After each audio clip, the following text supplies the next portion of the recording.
a monument to gridiron grandeur.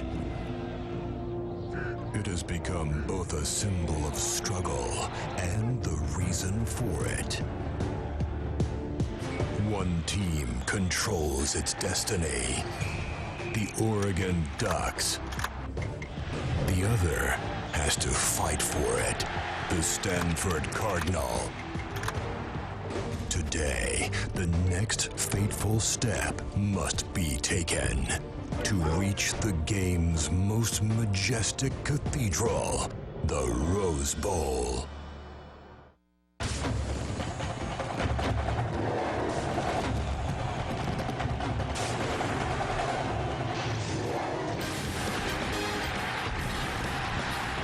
We welcome you to Stanford Stadium. We're on the campus of Stanford University. Big game for the home team, but equally big for the visitors from Eugene, Oregon, as the Ducks have traveled fans well. Not much of a home field edge for the Stanford Cardinal. This is Pac-10 College Football Saturday, presented by Philips HD.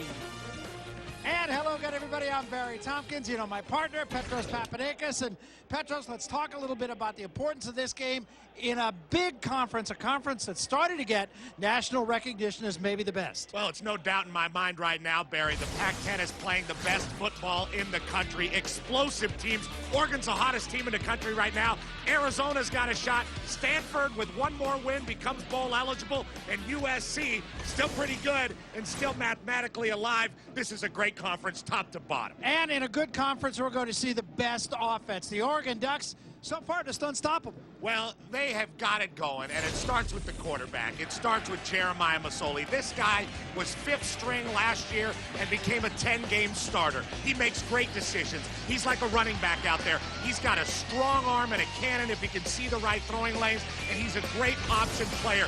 They should put the game he played last week against USC in a time capsule as one of the great performances in the history of the Pac-10 for quarterbacks. This guy is a stud. Let's talk about Stanford. Their offense a little bit different than Oregon. They want to pound you and then pound you some more. And they got a running back can do it. Well, they like to run power, and they like to do it with Toby Gerhart. And Toby Gerhart is the quintessential back to take on a team like Oregon, because Oregon's offense will have to watch him pound that defense again and again and again and keep Jeremiah Masoli off the field. He's a leading rusher in the Pac-10 for a reason, and the Pac-10 has got a lot of great backs. They do have a lot of great backs. Toby Gerhart is one of them, but you know what? Pretty good running back on the other side of the field today, too, for the Oregon Ducks. With more on that, here's the third member of our broadcast team, Rebecca Harlow. Rebecca. Yes, that's right, Barry. Over the course of the last month, Oregon's Michael James has exploded onto the national scene, putting up career numbers week after week after week. If you check this out, he's got 152, 154, and 183 rush yards against SC last week, of course. Now, I spoke to him, asked him, what is the key to your success? And he said, Jeremiah Masoli is so comfortable out there that he makes me comfortable. But at the end of the day, my goal is to just win the day. This is one kid who is hungry and humble, Barry. Very much like his own team. Humble, hungry, they want more, coming off their most significant victory maybe ever last week against USC. They don't want to get off the gas here. The team that can stop the other team is going to win this game. When we come back, we'll take you to our studios with Darren Horton. Don't go away. Kickoff coming up.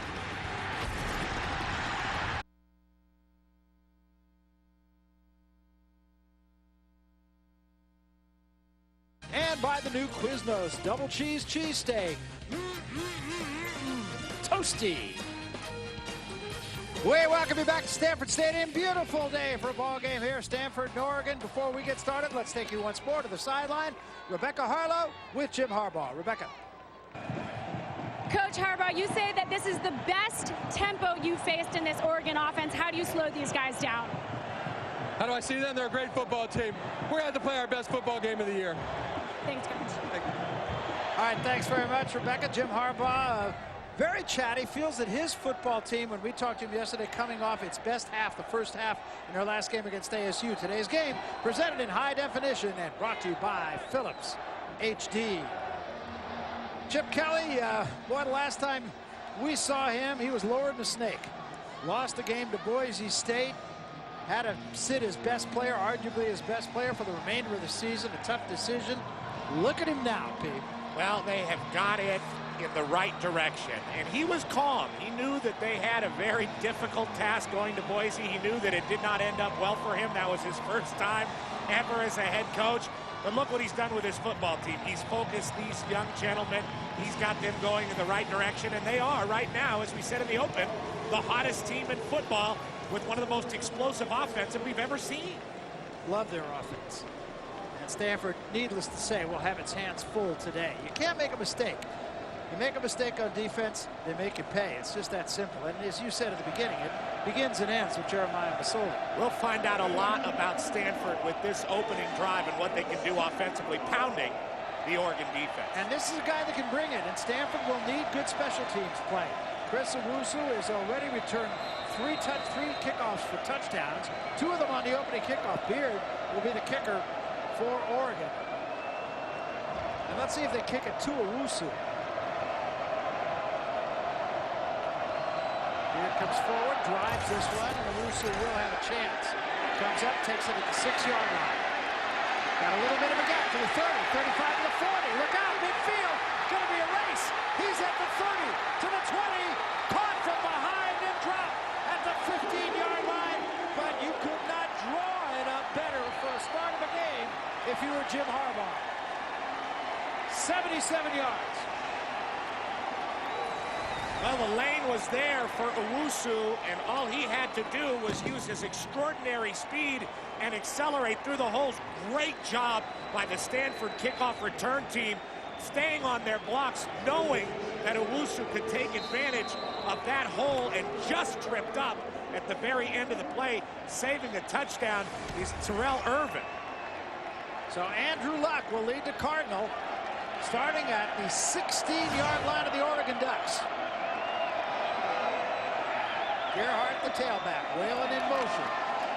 And this is Gerhardt right up the middle, moves the pile a little bit, picks up about 4. As we said, this is Stanford football. They will pound you.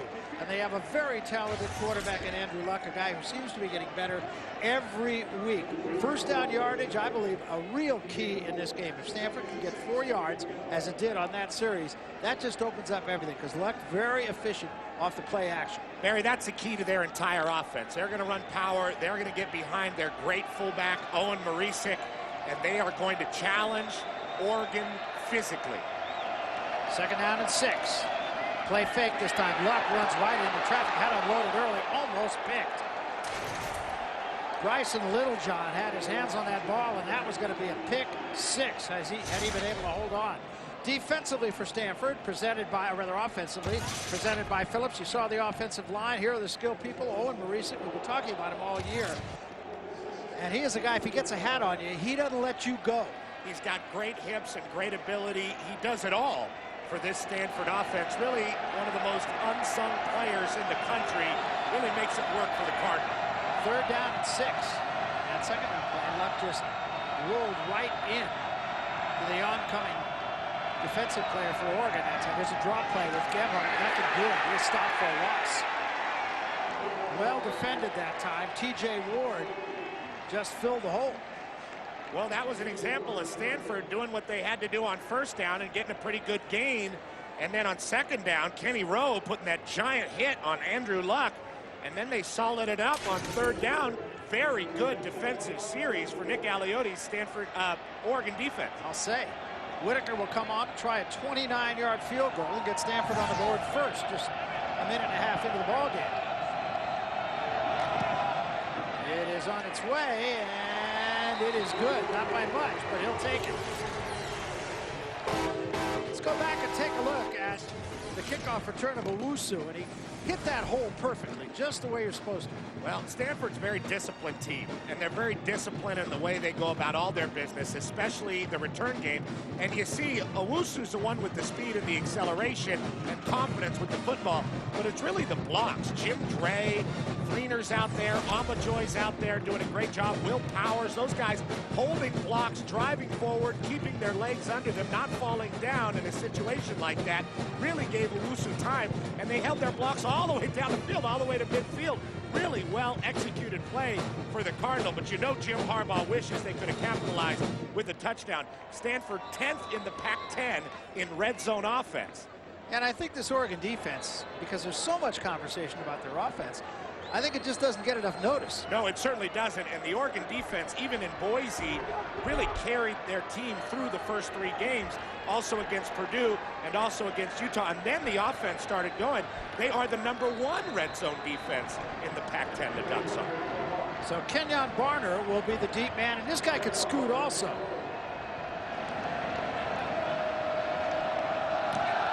Kick is a short end over end kick. It's going to be Barner at the 8-yard line. He gets a little gap and then he closes down as he crosses the 30-yard line to about the 32-yard line. Offensively for the Oregon Ducks, it's a very young team, and you can see along the offensive line, no seniors on that offensive line. And the backs and receivers, only the 1 senior, Ed Dixon. I think he's going to be a key player in this game. There's your quarterback, Jeremiah Masoli, and Masoli is, and you mentioned earlier, the straw that stirs the drink. As he goes, so go the Ducks. Start with the trips right. Masoli, quick pass. Catch is made by Mayo, but converged upon immediately and dropped right at the line of scrimmage. Several Stanford players around him. Masoli, 18 touchdown runs, 19 touchdown passes, great balance, got a cannon arm, and has just made all the right decisions in the last few weeks. And he's a great leader. You heard Rebecca talking about it in the open. Really keeps it loose, really keeps these guys entertained, and keeps them having fun in this fast break offense. And here's James, comes off a wing this time. James trying to get the outside, can't do it. Nice play by Bo McNally. Pickup of only about a yard. What Stanford is trying to do defensively, P, and Ron Lynn, the defensive coordinator, was talking to us about this. They don't want to cross the line of scrimmage on defense. They want to wait.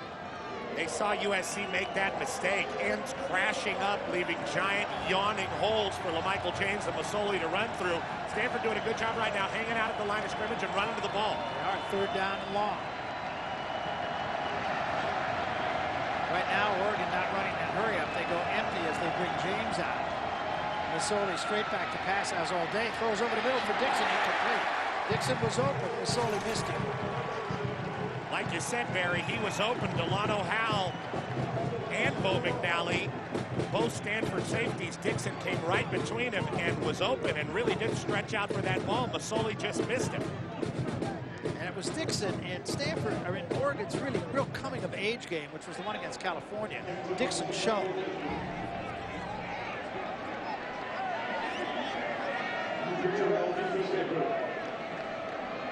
So Drew Terrell going to be the deep man to receive this punt.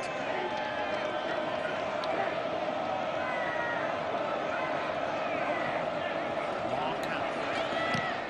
A line drive kick, short kick. Takes a big hop. Up in immediately is Terrell. Fine defensive play that time by Barner. And you just see the confidence of a guy like Kenyon Barner running the ball, returning the ball, and making tackles. Stanford has the ball and the lead, 3-0. 12:06 remaining, first quarter.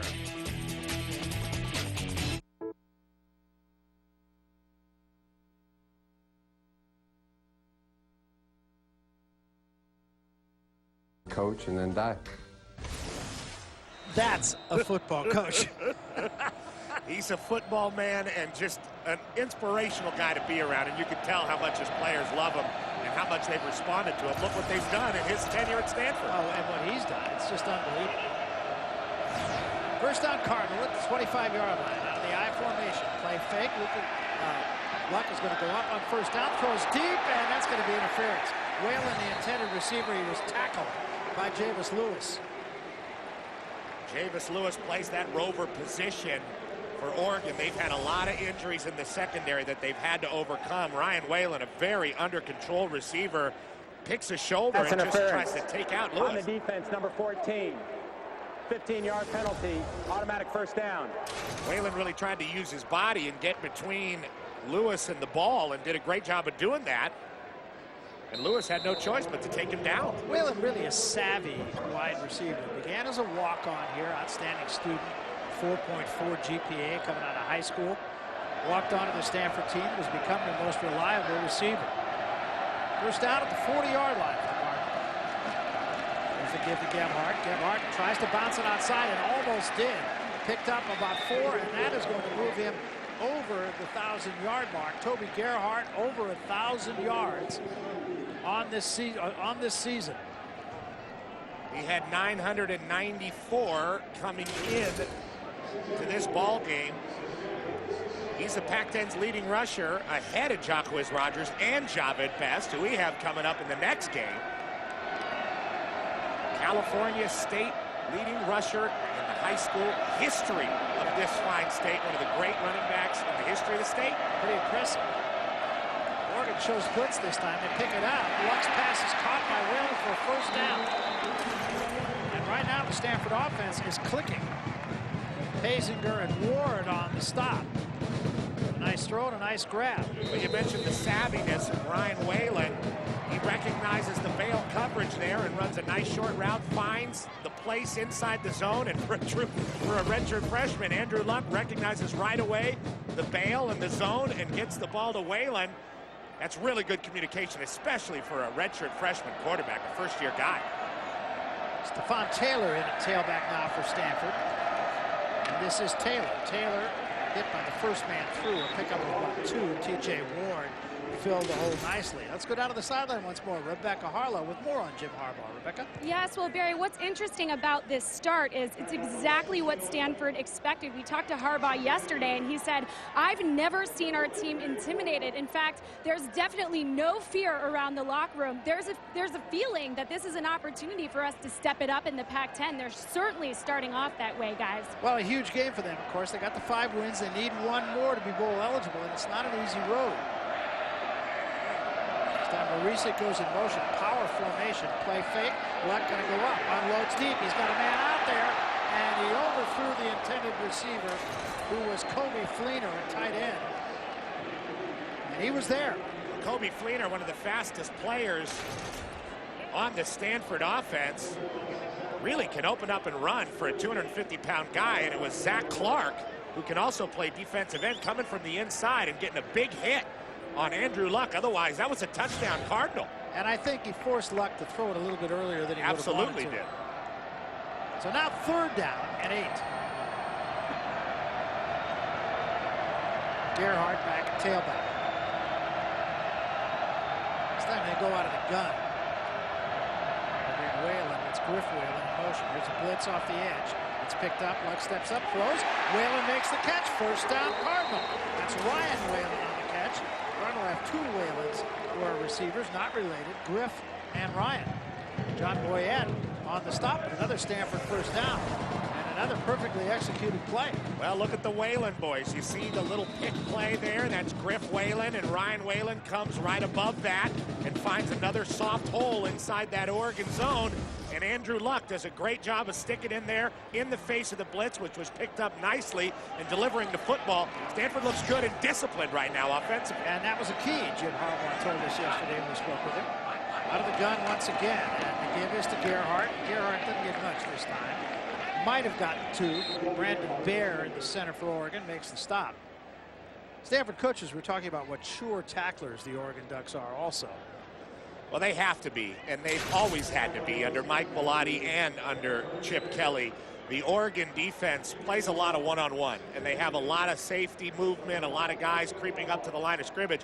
That means one broken tackle, and you can go to the house. So you have to be a sure tackler. You have to hang on for dear life once you get a hold of somebody. Now, that's pretty hard to do when that guy is Toby Gerhart, the captain of this Stanford offense. Stanford Cardinal go with 2 tight ends, 2 wideouts. Again, the Ducks show blitz, and again they come with it. And again, it's picked up, and the pass is caught by Owusu inside the 5-yard line, down to the 2-yard line. Brilliant pass by Andrew Luck. Gain of 25. Talmadge Jackson, the saving tackle, and a Cardinal in business. Well, you said it right there, Barry. What a throw. Again, finding a hole in the zone. Great blitz pickup by Toby Gerhart. And Luck just delivers that ball with great confidence, steps into the throw, and Owusu, who's had a little trouble catching the ball way downfield, is able to secure that one. Nice route, again, finding soft holes inside the Duck zone. And just delivering the ball on the money. 1st and goal at the 2-yard line. Give it to Marisic, the fullback, and he's going to be a little short.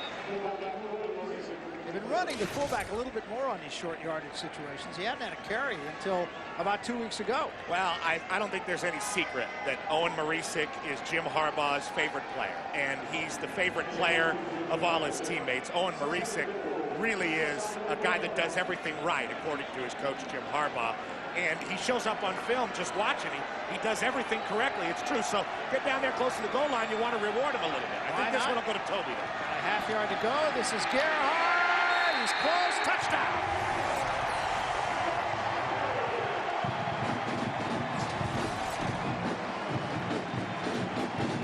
Well, the Stanford Cardinal out of the blocks very quickly. There's Marisic getting a nice block on the hip with the defender, getting a little push, and that's all Toby needs. You know, Stanford not great in the red zone, but inside the 5-yard line with the run game that they have and the powerful people they have, you got to say, just keep on pounding it, and they'll score a touchdown. Well, so far, it's just as they draw it up. Driving line is up, and it is good.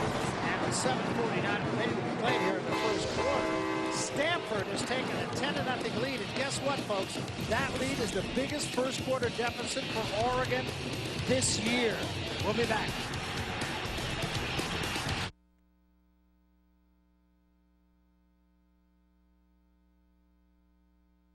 Offense on it, pounding the football. This is going to be Barner at the 1-yard line.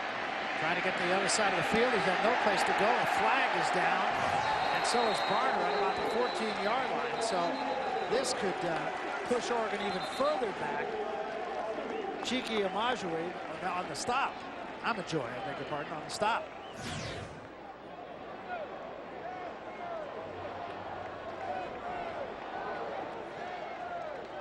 On the return team, block below the waist, number 43, half the distance to the goal, first down.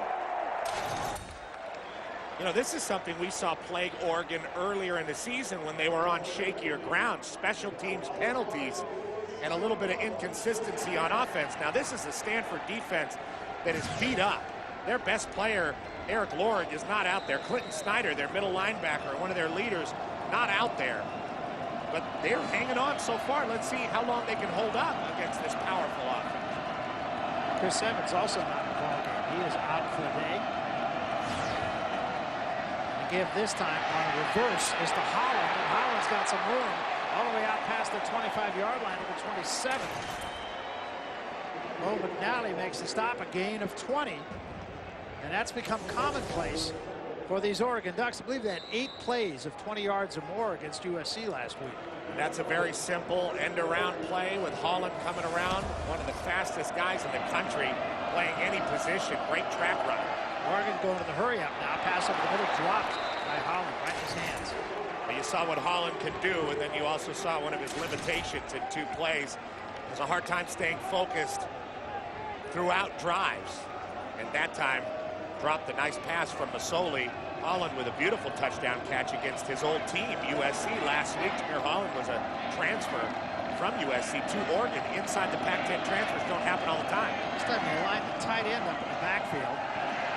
Now they throw to him. This is Dixon at the 30-yard line, trying to turn it upfield. He's going to get about 5, maybe 6 yards. Will Powers runs him out. Give him 8 yards.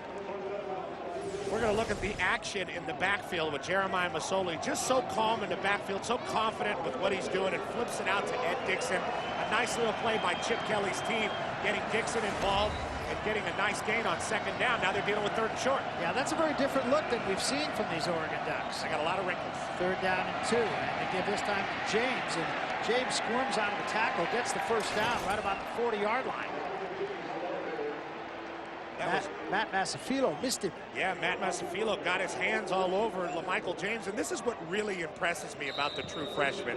Really impressed me last week watching him against USC. LaMichael James, when somebody gets their hands on him, that first contact that comes to him, his body really comes to life. And he really wiggles and shakes and churns his legs and finds a way to get away, and he's very explosive. So 1st down at the 40-yard line, and a give right up the gut. And this is James, and he is gone. Just like that, the Oregon Ducks have scored 60 yards.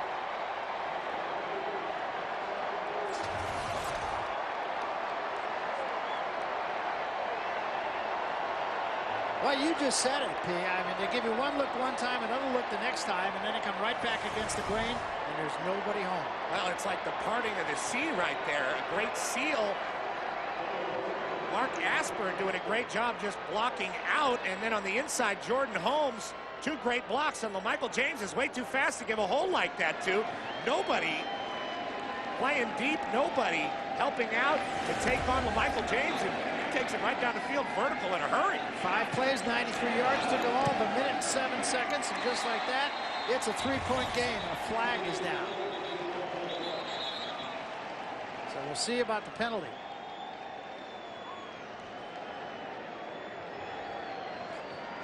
It's going to be offside against the Stanford Cardinal.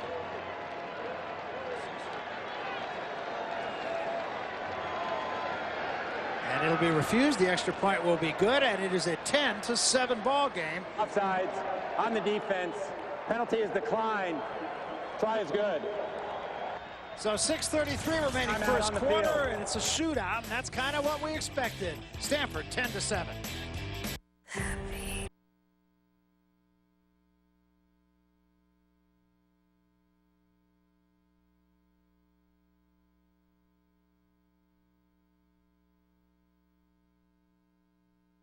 They have the lead. They do a great job of sticking to their identity, and it's better for them when they have the lead to do that, so they can continue to run the ball and run the clock.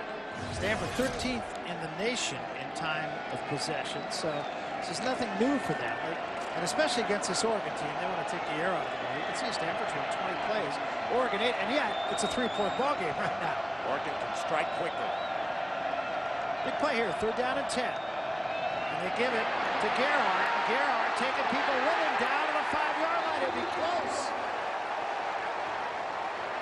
Gain of 11, and I believe he's got another first down for the Cardinal. And what a gutsy play call that was. He ran right over Casey Matthews, and this is just sheer 1-2.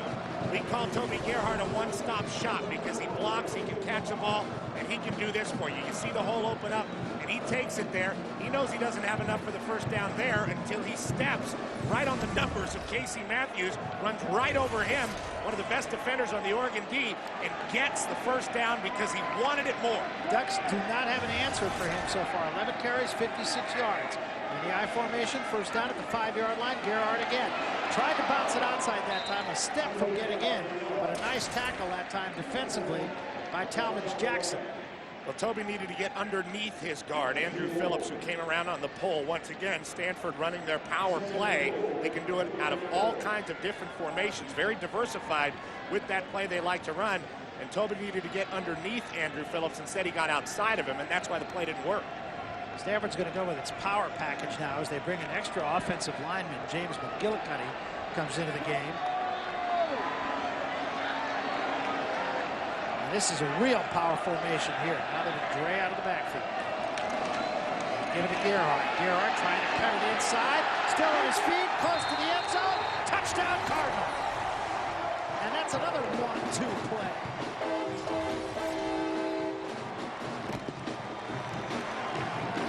They just pound you. If you like power football, this is the place.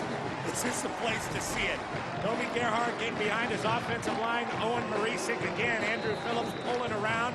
Everybody on the same page. Everybody churning their legs. Everybody driving their feet. And Oregon right now, they're kind of a runaround defense, kind of a blitzing defense. They don't have an answer for what Stanford's doing. Not so far. And that should make the job that much easier for Andrew Luck. He didn't have to throw it very much on that series, and the Cardinal leads again by 10. And for that guy right there, Toby Gerhardt, 60 yards, and we still have 1 minute and 33 seconds to play here in the first quarter. You see Marisik trying to find his way through. Phillips trying to find his way through. Toby does a great job getting behind those two blockers, Phillips and Marisik, and just keeping the legs driving, keeping his feet under him. And we talk about the incredible balance of Toby Gerhardt. For a guy that runs with so much balance, he always falls forward. You know, sometimes there's guys they run with balance and they're upright, but they sometimes fall on their backside, and that's not what you want in a back. Toby Gerhardt just does a great job of falling forward every time he gets the football. Rarely loses yardage. Toby Gerhardt moving up on the touchdown numbers at Stanford as well. Tommy Vardell, who was somewhere in the house today. Touchdown Tommy. One of my favorites as a young man. The other thing on that last play, Owen Marisic, and you talked about this, he not only gets on a guy, he doesn't get off the guy. He moved Javis Lewis that time 4 yards into the end zone. It's leg drive, it's positioning, and it's desire. Here's Barner, comes up, takes this at about the 7-yard line. They want to keep him this side of the field, it's apparent. And he brings it back to about the 30. Pretty good return. 22-yard return. And now Jeremiah Masoli will take over. You know, there's all that talk, of course, about the Heisman Trophy. Every year is the big Heisman Trophy. And here's Tim Tebow, was the winner of the Heisman Trophy, but look at his numbers when compared to Jeremiah Masoli, and they're very favorable. Well, Jeremiah Masoli has just as much command of this Ducks offense as Tim Tebow has at Florida. Tim Tebow is a legendary football player and one of the greats of all time in college football, but you look at the numbers of what Masoli's been able to do, very comparable. This comparison is brought to you by Days Inn. Here's Barner. And Barner gets a little bit of an angle and gets it going in the right direction across the 35, about the 36, a gain of 6. They did have the nice touchdown run from LaMichael James, but the angles we're seeing from the Oregon offense so far in this game are not the sharp, exploitive angles that we saw against USC. Stanford doing a much better job staying at the line of scrimmage and playing assignment football. Quick toss this time to Mail, and Mail gets a step. He's got a first down and more across the 45 to about the 47-yard line. Akam Udofia on the stop for the Cardinal, gain of 11. So as fast as the Cardinal puts it up, Oregon comes right back. And you don't want to get these guys going. You don't want them to get into rhythm. They are a rhythm offense, and once Masoli starts to feel comfortable, look out. This time a give to Michael James, and he gets out of the first tackle, but Stanford scrambles and stops him for a loss of about a yard on the play. It's tough, though. Nick Macaluso starting for Quentin Snyder today. Snyder, a freak injury in practice the other day, and he is finished for the season. Leading tackler on the Stanford team is out. Nick Macaluso is going to start, and Owen Marisic is going to come in, we're told, and play a little bit of middle linebacker. Sometimes he just plays on the goal line, but he'll be in the game playing Mike backer. Second down, 11. This is Masoli, and a quick toss to Dixon. He forgot to take the ball away. That'll be an incomplete pass. Might have had a little room. The Stanford defense doing their job. Staying at home, playing assignment football, not getting overexcited and flying up the football field, not leaving big holes for the Oregon offense. Right now, they're playing very disciplined, and they have the Ducks out of rhythm. This is a big third down and long for Jeremiah Masoli. This time, they bring 2 and a slot to the near side. Masoli runs up, might be checking off here. Now he flops James to his right side. And I think they got a freebie. Somebody jumped over the middle. The pass is almost intercepted. Thrown a little bit short. Chase Thomas, though, might have come across early.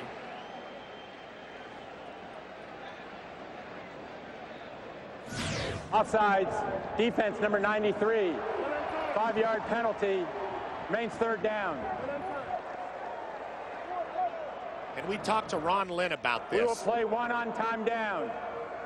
Stanford defensive coordinator, we discussed this. There's a lot of thinking and a lot of decisiveness that has to go on the defensive side of the ball when you're playing against Oregon. You have to know your assignment, and with the flop of the tailback, I think the Stanford D got a little confused and jumped off sides. And he heard the referee say they're going to play an untimed down here. Solely with time. Now he steps up, he'll run. And now he throws to James, and James cannot hang on. Incomplete. That's where Masoli can really hurt you. He really pulls up really quickly and then just kind of flips that ball.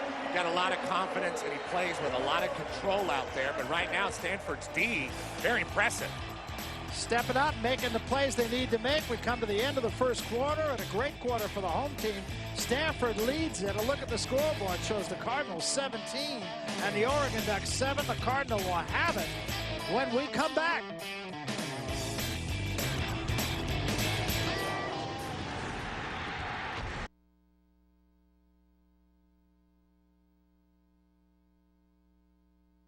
Let's take take a look at our eHarmony stats after the first quarter. And Stanford, 128 yards of offense. Oregon still at 104, but remember, 60 of them came on that one touchdown run by LaMichael James. Gerhardt, a couple of touchdowns, 60 yards on the ground. Pretty good. Well, Stanford's got 17 points right now, and they got it in the first quarter, and that is a statement in itself. Oregon only has given up 23 first quarter points all year. You see it right there. And Toby Gerhardt's making a statement right now for Pac-10 Player of the Year. Masoli, Quiz Rogers, Javid Best, they're all in the running. But Toby really showing out against the team we all believed was BCS bound. There he is again.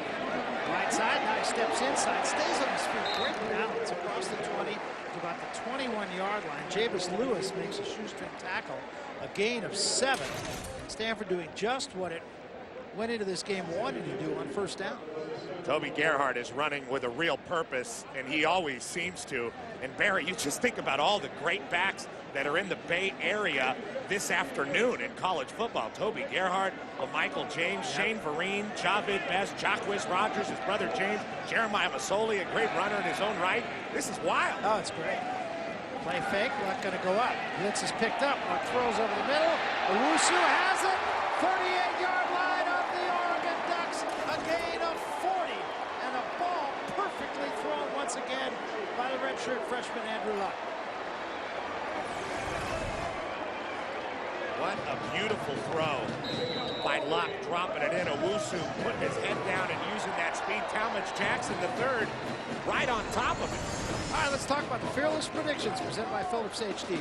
What Owusu has is speed and the acceleration. We've seen it a couple times in this game already. We saw the return to start out the game, and he has improved his hands so far in this football game, making 2 beautiful catches way downfield. 2 catches for 65 yards.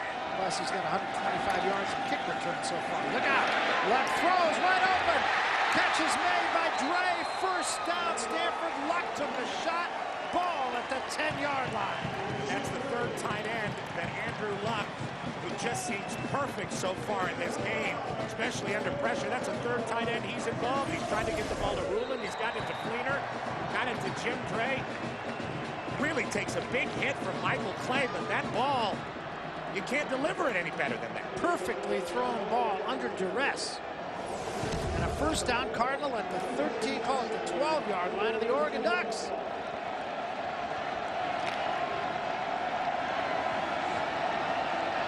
Definitely a statement game for Toby Gerhardt. Statement game being made by the young quarterback also. No doubt. And let's see, did we get a timeout called here? Timeout. Stanford. That's their second charge timeout. So they'll take their second timeout. Timeout on the field. 13:03 remaining in the half. Cardinal have it. Driving.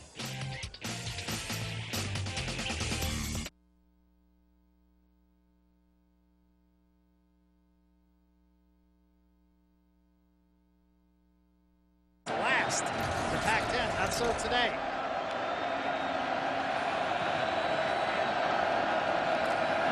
Gerhardt. Not this time. Stopped in the backfield by T.J. Ward to fill that gap nicely. They're happy to have T.J. Ward back for Oregon. Missed 5 games with an ankle injury early in the season. Leading tackler last year, kind of came out of nowhere last year and started making a whole bunch of plays. Very good, strong safety, and a very good tackler. 2 minutes and change into the second quarter. Stanford already with 203 yards of offense. They have over 1,000 yards of offense in their last 2 games, so this is not a fluke. Out of the gun this time. Give it to Gerhardt again. Gerhardt right up the gut. Gets it inside the 10 to about the 7-yard line. Might mark this at around the 8. But it's going to be a pickup of about 5 yards. That'll give you an idea what the Stanford offensive line is doing. And that gives Andrew Luck a pretty manageable third down here.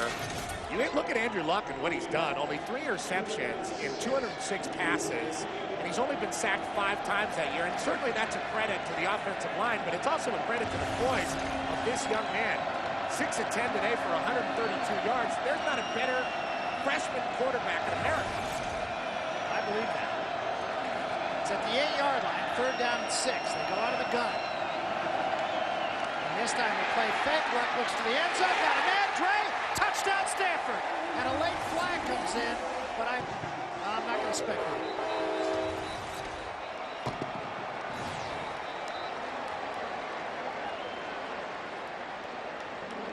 Well, Andrew Luck took a hit there, but delivered it perfectly. And just like we were saying, this kid's got size, strength. Number 2 on the defense. That penalty will be enforced on the ensuing kickoff. It's roughing the passer on T.J. Ward. I mean, size, strength, accuracy, touch. Plus, he runs when necessary. He can really fire his legs. You see the ability to fake in the backfield, and a great catch that time by Jim Dre. But again, a perfectly delivered ball by Andrew Luck. Good coverage by John Boyette. You know, the other thing about that, we spoke of this earlier, and we were talking to the coaching staff about it, throwing across his body, coming one way, throwing back across his body. That is tough, tough, tough to do. Well, he can do it just because he has such great fundamentals. That's the roughing the passer. Not a huge hit, but drew the flag. But you saw him just turn his hips, deliver the ball. Very poised, very calm, can put touch on it, can zip it in there. I don't see what this kid can't do. Well, the whole team has played brilliantly on the offensive end. You've got to give it up for the offensive line. They've been doing their job. Toby Gerhardt's been sensational. The receivers have done the job. And Andrew Luck. Yeah, we've seen them do this. We saw them come out in the first half against Arizona State with a similar purpose. But to do it against this Oregon team, which is the hottest, no argument, they are the hottest college football team in America. After that giant win over USC, Oregon coming down here riding a wave of success. And they have really run into a fundamentally disciplined, sound football team in Stanford. Well, what Stanford is doing has just not happened to the Ducks. Yeah, this is the most points versus Oregon in 6 weeks. This is really something. What they've done. It's not bad. Look at that. 3 long drives against this Ducks defense, and that's exactly over and above everything else. Stanford wanted to kind of take the air out of the football, use the clock, not let the Oregon offense on the field. They've not only done it, but they put points on themselves. And you're talking about rolling one way and throwing the other. Elway could do that. Another Stanford quarterback running left better than any quarterback ever. Now Luck really shows that ability too. And this kick is going to go out of bounds. It's going to give Oregon great field position here. Right now, freecreditreport.com sideline report. Once more, here's Rebecca Harlow. Guys, welcome to the Jeremiah Masoli tailgate and Army. I spoke to him earlier this week, and he said, I have over 500 people coming to the game, and I love the support. This entire section up here is dedicated to Jeremiah. It is one group that is saying, hey, Oregon can fight right back into this game. There's lots of love, lots of support, and the family is just happy to be along for the ride, guys. All right, thanks very much. Not just the Masoli family that is here in force. Oregon rooters here in force. As you look around this stadium, P, I'd say, what, a third of the stadium is clad in yellow and green. Well, they've ridden that wave of success all the way down to the farm. Really nice to see a team that travels a crowd. 5-yard line, first down. So this ball will be marked at the 25. The reason for this is there was that penalty, roughing the passer, which is assessed. That's right. On this. And Stanford kickoffs were really continually pinning Kenyon Barner into the corner inside the 5-yard line. And that time it seemed like the penalty messed up their kicking sequence. But not as bad as it could have been. Would have been at the 40-yard line, but for that penalty. So Masoli will start at the 25. And throw, and he does. Able to slip the tackle that time was Lavoisier Touanet. Picked up about 5. They're still searching for that rhythm on the Oregon side of the ball. No question. Looked like the Ducks tried to stretch the field in this game, not going between the tackles quite as much. And here's Masoli up the middle. That time he had a gap, and look out. Masoli midfield to the 45-yard line. Gain of 25. So another big play. That's the third play of over 20 yards in this game for Oregon. Delano Howell makes what could have been a saving tackle. Well, watch Masoli. All the action is going to be going to the right, and Masoli is going to just stay in one place. And this is what makes him so dangerous, his ability to just stay there and wait for everything to open up. Quick screen this time to Davis, and Davis knocked out of bounds after a gain of about 4. And now Oregon utilizing that hurry up as they get plays off very quickly. Well, once they start to get a rhythm, then Chip Kelly really goes for the throat with the hurry-up offense, and they can go faster than anybody in the country because they practice faster than anybody in the country. The tempo is unbelievable. Ball at the 41-yard line of the Cardinal. And this is Masoli. Now he throws outside, and a catch is made by Tuine, and Tuine is going to be close to a first down at the 35-yard line. Well, that's really amazing, and that was defensed well by the Cardinal, but what an amazing play in a wrinkle off the read option that Oregon likes to run. The fake, Masoli looks like he's going to run it, and then just sprints outside and slings it out there to Tuine. Trips left this time. Masoli, now he looks downfield, throws up the middle, got a man. Dixon first down at the 20, down to the 15-yard line. Ball popped loose, but let's see. Officials are saying, we still haven't signaled, now they're saying Stanford football. Chris Evans made the recovery. We didn't even think Chris Evans was going to be playing today. Told us he got injured Thursday. They didn't expect him to play, and sure enough, he's not only out there, makes what might be a fumble recovery. We'll see if this gets reviewed. Chris Evans with the tackle and the fumble recovery. Dixon doing a great job of showing. And Masoli finds him right in the middle of the field. Dixon fighting for more yards, and that's just a great play. Absolutely. That great individual defensive play by Chris Evans, and Oregon had gotten a rhythm on offense, and it just stopped. Just like that. Now the Cardinal has it once again at the 15-yard line. Big break for Stanford. Give it to Gerhardt. Gerhardt's got a gap. Gerhardt lost the football. Ball's loose, picked up by Oregon. Giveth and taketh.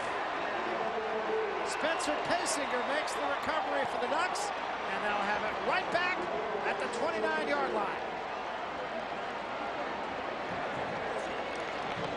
Amazing sequence of plays. Toby Gerhardt mortified at the fumble. He is not a back that gives it up a lot.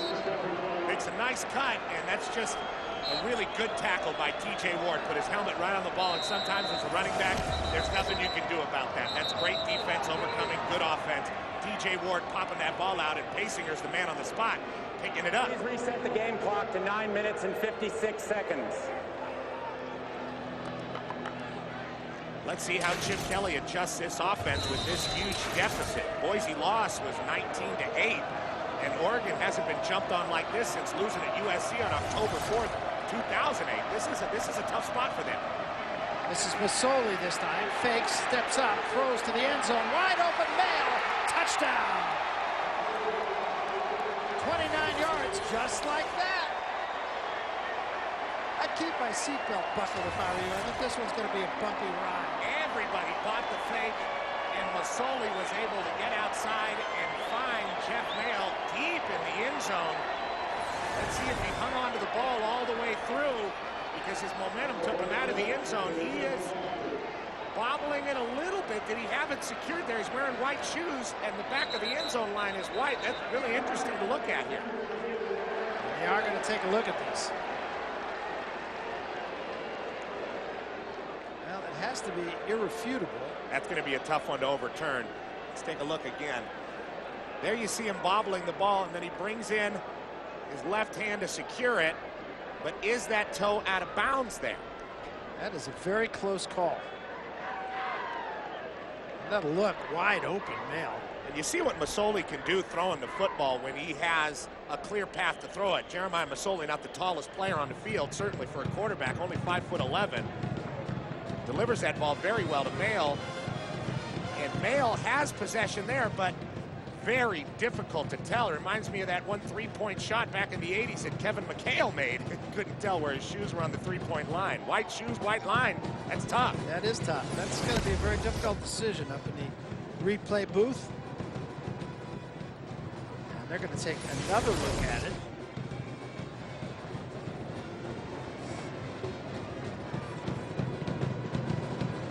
Well, that's right there. That's a tough one. Very tough. I mean, if I had to guess, I'd say that he's out. But I don't know if that's enough to overturn this call. I would think the call's going to stand. Stands, touchdown. And it does stand. It is a touchdown, so they say Mail did get the foot down. I think that was the right thing to do. It was really too close to reverse, I believe. And so just like that, 24-13, pending the extra point. You can see that blue sleeve, incidentally, being worn by the officials in this game and all over the Pac-10 Conference today. That is for prostate cancer awareness. Morgan Flint will try to add the 14th point here, make this a 10-point game once again. What a game. On its way, and it is good, and it is a 24-14 ball game now.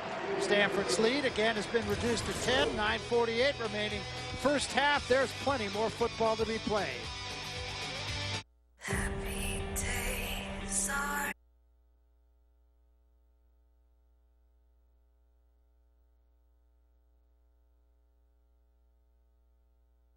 at home with the O. And a beautiful look at Hoover Tower overlooking the Stanford campus. And Pete, so far this ballgame might well be played in track shoes rather than football tights. Well, you look at it, 585 all-purpose yards, 38 points in 20 minutes. Here comes Owusu out of the end zone. At the 15 to 20. That's on a little late getting to the gap. Gets it out to the 28-yard line. Let's take a look at a DirecTV game summary. Stanford 3 touchdowns and a field goal in its first 4 possessions. Oregon allowed 24 points. They'd only been allowing 17 in the game, leading the Pac-10 Conference. And in possession, of course, Stanford, that's what they want to do. Well, you look at the vaunted USC football program, 20 points in 4 quarters last week in Autzen Stadium. Stanford down here in Stanford Stadium, 24 points in just about 20 minutes. Unbelievable turnaround here. Neither team has the defensive answer so far. And this time, right up the middle and nothing doing. Toby Gerhardt getting nothing that time. Let's take a look at the Fearless Predictions presented by Phillips HD on the Oregon side of things. Well, you look at Casey Matthews. He's had some trouble in this game corralling Toby Gerhardt, but he is the undisputed leader of this defense. Very productive all year, 51 tackles and a very sure tackler. And of course, famous USC football family, dad, uncle, 2 brothers. Guys are all balling out there. I mean, That's right. Great family of football players. Out of the gun this time. Luck straight back, has time, flag down. Owusu can't hang on.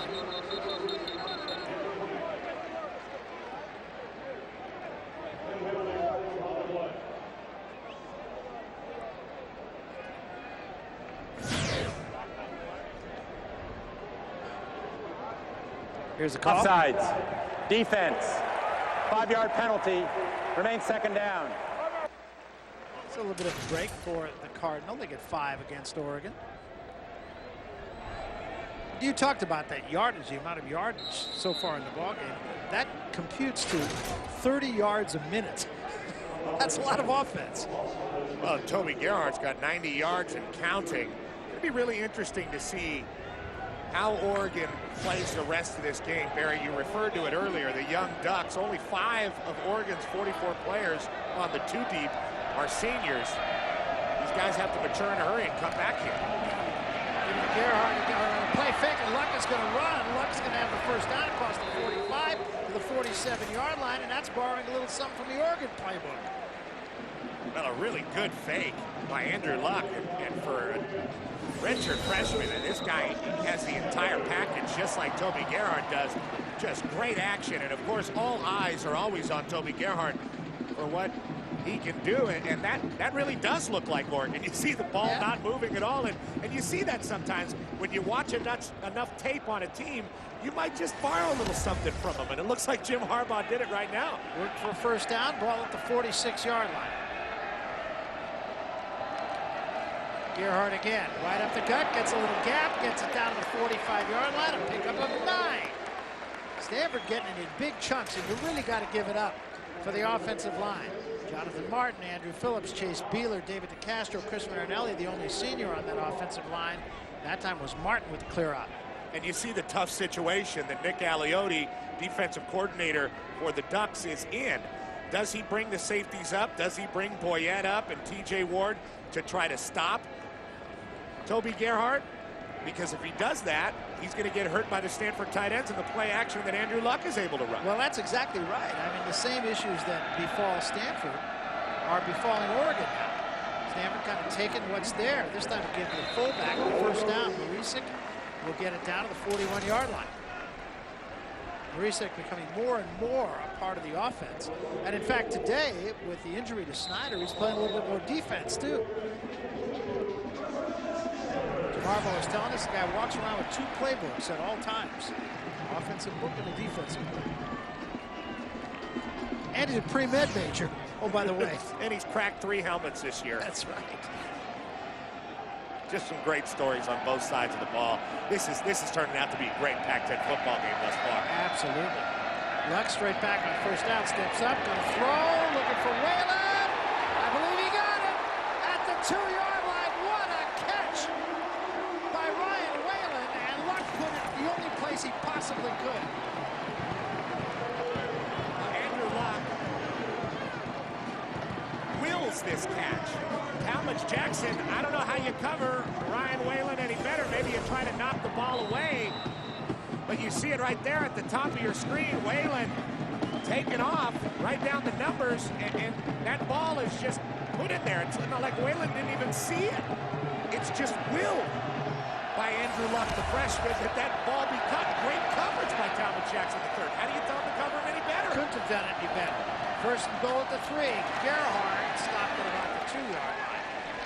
Brandon Bear wrapped him up in a bear hug, if you will.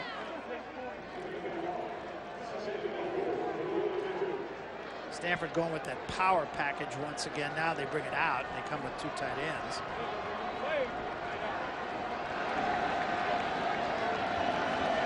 Stanford had 7 offensive linemen in that last play. Second and goal, the ball just about the 2-yard line.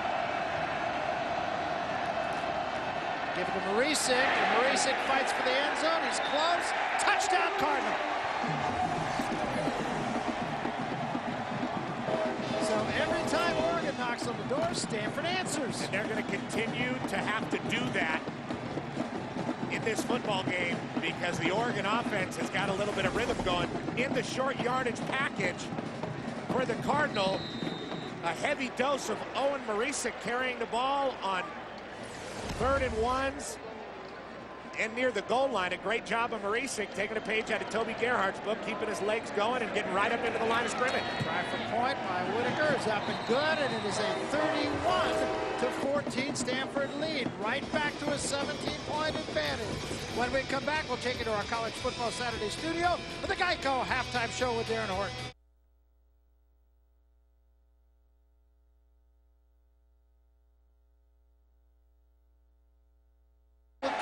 By Johnson Batamosi, and with 27 seconds left, Stanford will get a chance to touch the football again.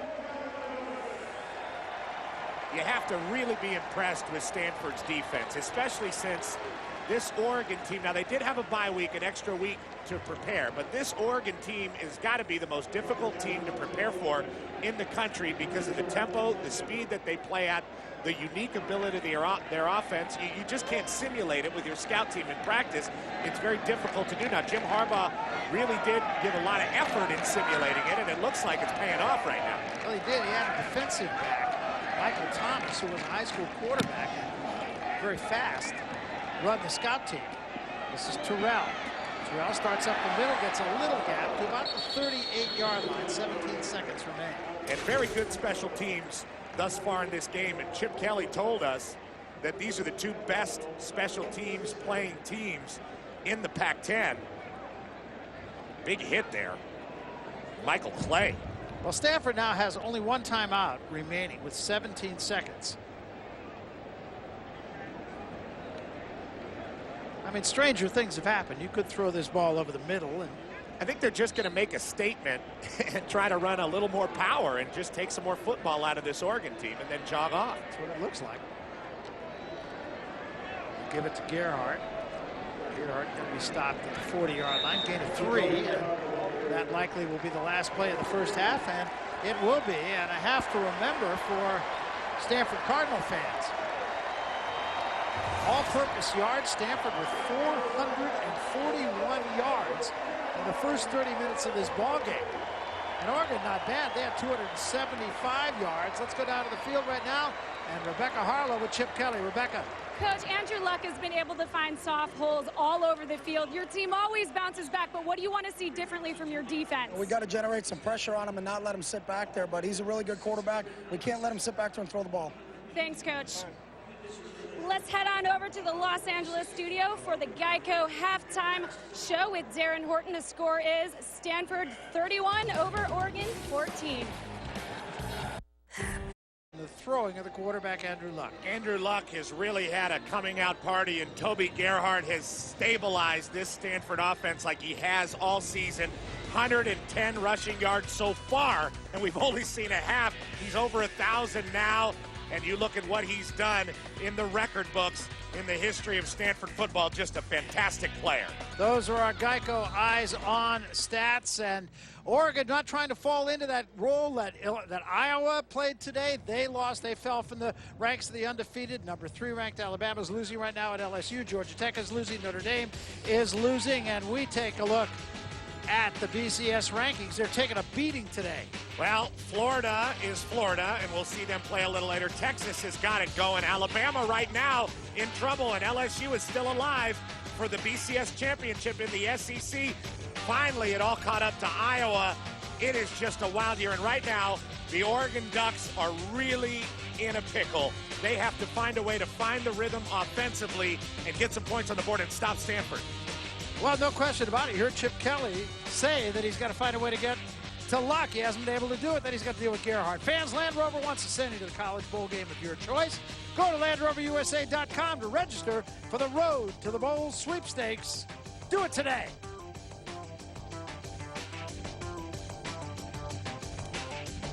With that, we are set to go to the second half. Andrew Luck trying to pick up right where he left off in the first half. Stanford will have to wait a little bit, though. Oregon will have the ball first to start the second half. Chip Kelly said, got to put a little bit more pressure on Andrew Luck, but that's something that may be easier said than done when you got a running attack like Stanford has. And if you come after Luck, then what do you do about Toby Gerhart? Double-edged sword for Stanford. And that's the balance that's really been a problem for Oregon, and that is the question they're going to have to answer. Do they bring the safeties up to stop Toby Gerhart, or do they leave him back there? Because if they bring the safeties up, they become exposed in the play action with Andrew Luck. Very tough decision. Here is the kickoff, and again they drive it into the corner to Barner. That is by design. Starts to go cross field and is going to be stopped. Almost slipped out of that tackle. 2 guys missed it, but finally Delano Howell, who is a very solid tackler, makes the stop short of the 20-yard line. Oregon's possessions, as you can see, they were 3 and out of their first possession. Then that 60-yard touchdown run, that got things started. They had a one-play 29-yard drive following a Stanford fumble and a touchdown pass to Mail, and then punt. Not very Oregon-like. They start the second half at their own 14-yard line. Give is to LaMichael James. Tries to cut it back and stepped out of 1 tackle, but not the second. He'll get about 5 on the play. Nick Bacaluso makes the stop. The numbers on Jeremiah Masoli: 95 total yards today, 78 yards passing, including a 29-yard touchdown. But compared to last week, just not getting it done. They've got to find their own balance between Masoli and LaMichael James. Masoli going to throw, and this is caught by Tuane. Tuane slips 1 man, and then is cracked short on the first down at about the 23-yard line. Delano Howell, as you said, a very sure tackler there to make the stop for the Cardinal. And it's going to be 3rd down and short. A big play early in the second half here for the Oregon Ducks. And a nice job by Lavoisier Tuane, just a sophomore, really coming on for the Ducks. Of course, his father, Van Tuane, played D-line 4 NFL seasons. He's really coming on, playing well out of Golden West Junior College in California. They need a yard on 3rd down. And it is James, and James pops it again to the 35-yard line and stopped this time by Delano Howell. That was the same play that went 60 for a score. But a big first down across the 35 and the 36 for the Ducks. So it doesn't take a lot of space for LaMichael James to take off, and the hole was there because Shane Skov, a little late closing down, just a true freshman. This time Masoli going to throw over the middle. Dixon makes the catch. Midfield, 45, taking people with him inside the Stanford 40-yard line. Bo McNally finally wrestles into the ground. Pickup of 24. This is what Oregon can do. I mean, they pick up yards in a hurry.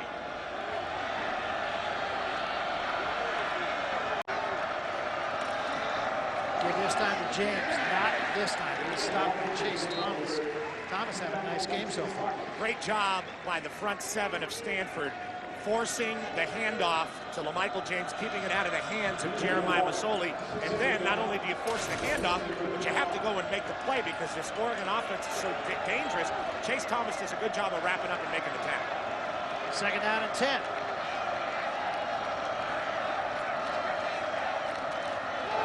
Masoli going to throw again. Looks downfield, going for it all. Holland is out there. Touchdown Ducks. 40 yards just like that.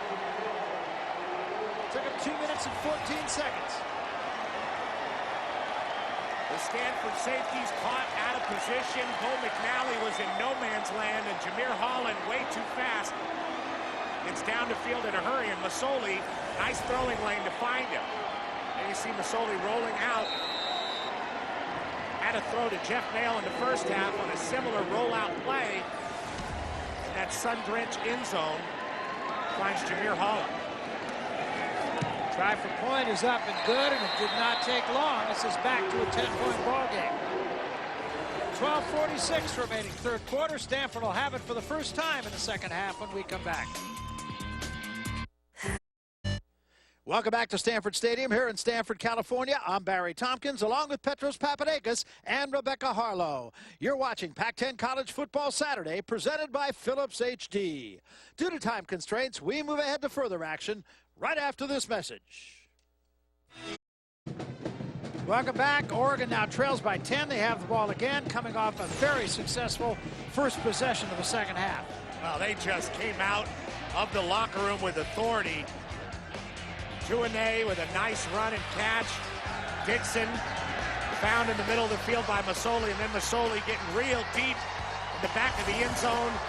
Had a throw like that to Mail in the first half. That one went to Jameer Holland. And this Stanford defense, you just get the feeling they've been hanging on, and their grip starting to slip a little bit. You saw those Quiznos stats, and I'm sure there's a little apprehension on the Stanford sideline right now. This is James. James cut back. Dropped after a gain of about 5. Incom Udofia makes the stop for Stanford, but again, good first down yardage. Real key in this game for both teams.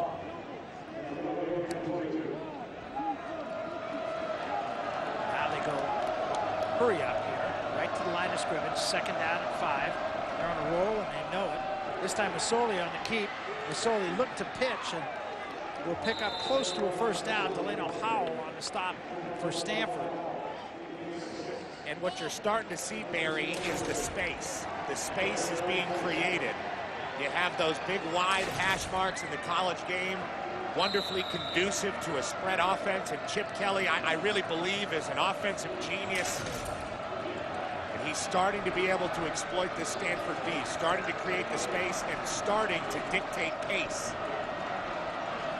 First down, Masoli rolls right, going to throw, does, and it's incomplete behind the intended receiver, DJ Davis.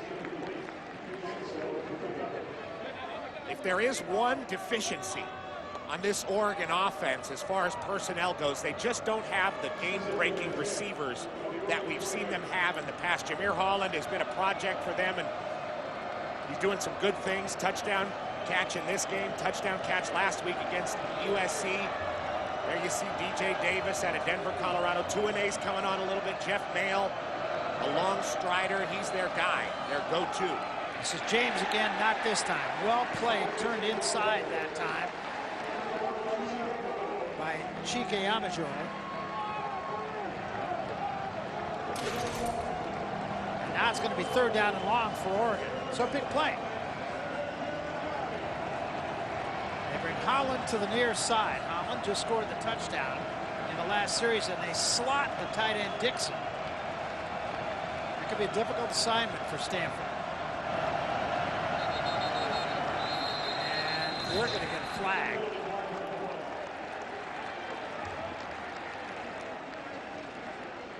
By the snap, false start. Offense, number 59, 5-yard penalty, remains third down. Well, they said number 59, but it is number 69. Both ran. You see him right there, getting into his pass set a little early. Stanford in a nickel there, putting a nickel back on the tight end, Ed Dixon. Michael Thomas still in the game. So third down and 14 now. Masoli straight back. Now he rolls to his right. Now he throws downfield, and the flag is down. And we'll see who this goes against. I think this could go either way. It's Richard Sherman on Jeff Mayle.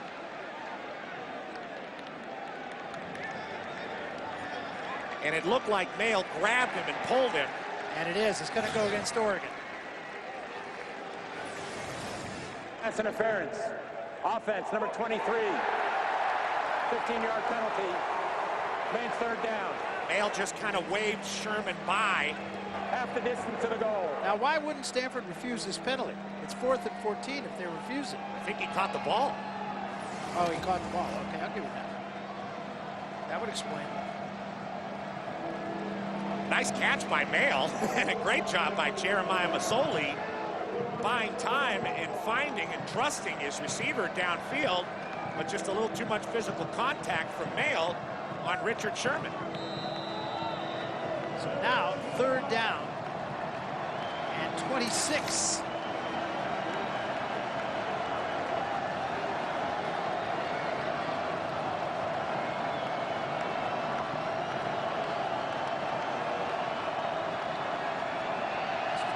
Masoli throws for Holland, and he can't hang on.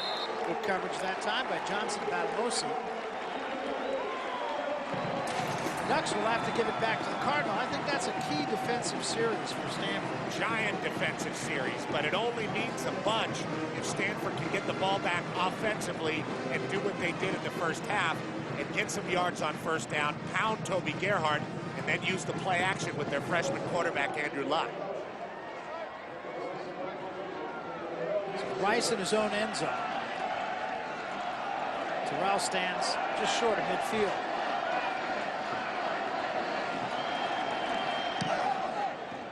Line drive, end-over-end kick. Takes a big hop. Terrell would just let it go, and it does take an Oregon roll. Down about the 43-yard line. It's time now for a Phillips HD game break. Let's check in with Darren Horton. Perry and Tuscaloosa, third-ranked Alabama, trailed at halftime, but opening drive of the third, Greg McElroy to Darius Hanks, 21-yard touchdown. Crimson Tide rolling 10-7. By the way, Jordan Jefferson injured in this game. Guys? Darius Hanks, number 15.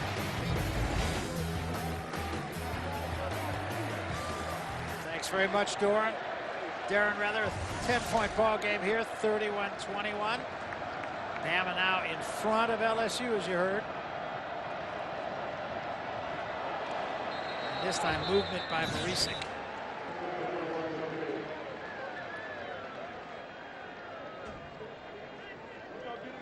Not a good start for Stanford. Part of the snap, false start, 48, offense, 5-yard penalty, remains first down. Owen Marisic, characterized as doing everything right by his coach Jim Harbaugh, does something wrong. A first. And it really is, jumping off sides. And one thing to go off sides if you're have a false start if you're an offensive lineman, but you really have the luxury of seeing the ball at fullback. Shouldn't happen. So first and 15 now for the Cardinal. Luck, give it to Gerhardt. Gerhardt's got a gap. Gerhardt 45 midfield to the 45 of Oregon, the 40, 35, out of bounds to the 30-yard line. Huge play. Javis Lewis runs him down. Well, Owen Marisic goes back to doing something right. walling off on the right edge, and then Toby Gerhart making the cut inside underneath the guard, Andrew Phillips. And you see his ability to jump outside. He can do it, and he can get to the sideline pretty quickly. Again, a nice cut inside. Andrew Phillips with a good block on Spencer Pasinger.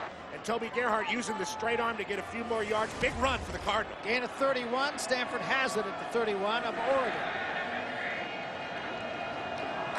Play fake. Luck going to go up on first down. Looking for it all. Looking for Owusu. He's got it.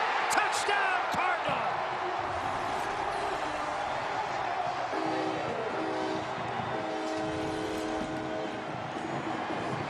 Well, we've been talking about Andrew Luck's willing, especially the ball way downfield to these receivers, willing it into their hands, willing catches. Chris Owusu didn't look like he expected this ball to come. His head, the ball was halfway there, and his head was not turned to Andrew Luck. He turns at the last second, looks up, and the ball's in his hands. And again, good coverage by Talmadge Jackson, but a better throw and a better catch. Absolutely. I mean, you couldn't ask any more of the defender, Jackson. Try for point, and Whitaker is up and good. And it is back to a 17-point ball game. Andrew Luck's happy. The Cardinals are happy. Jim Harbaugh's happy. And about half the crowd's happy.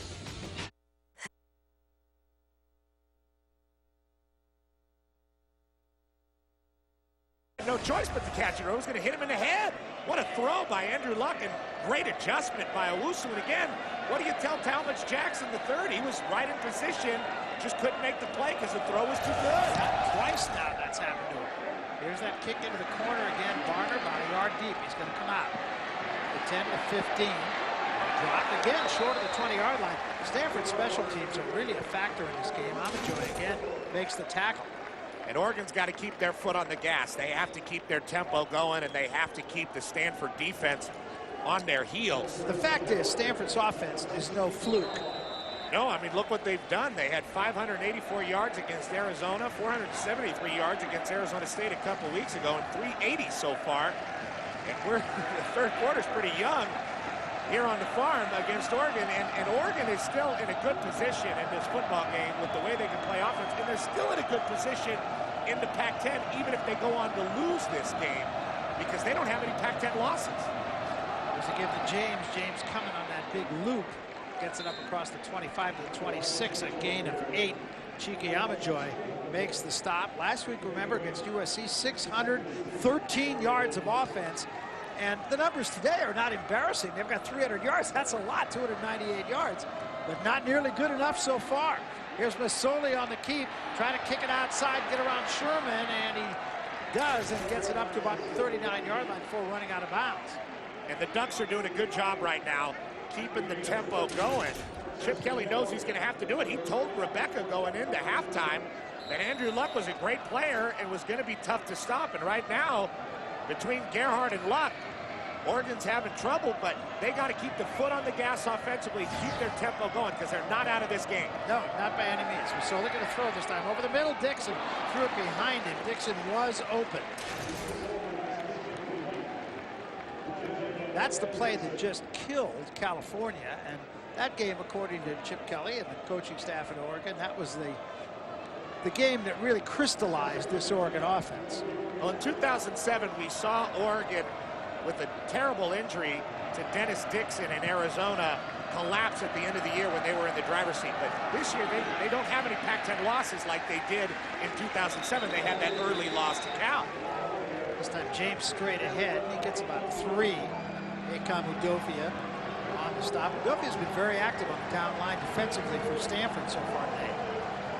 Now 3rd down and long again. James now over the 100-yard mark. 4th week in a row for him. 107 yards.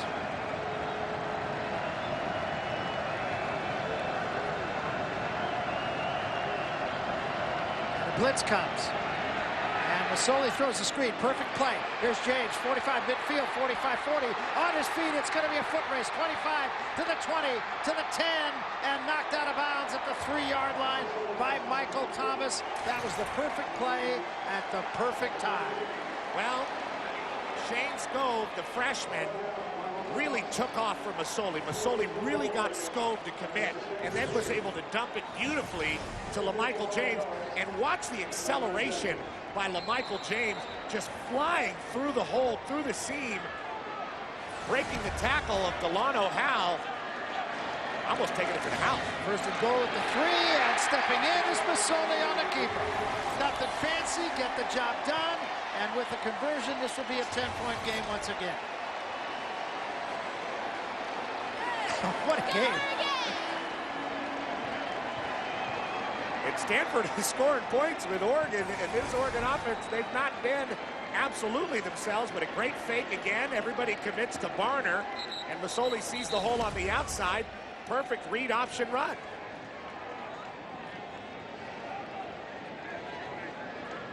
Darian Weems a little banged up, getting off the field. That's the reason for the delay. So now the try for point to make this a 10-point game once again. It is up and good. It was 7 minutes and 4 seconds remaining in the third quarter. It's Stanford 38, Oregon 28.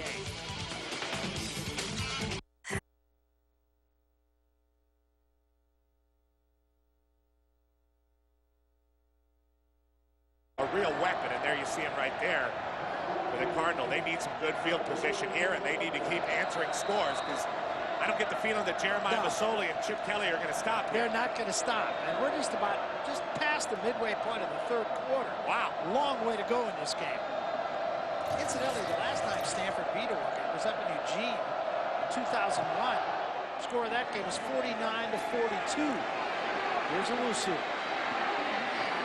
Hits the gap, bounces it outside to the 30, stutter step, and then he's surrounded from about the 33-yard line.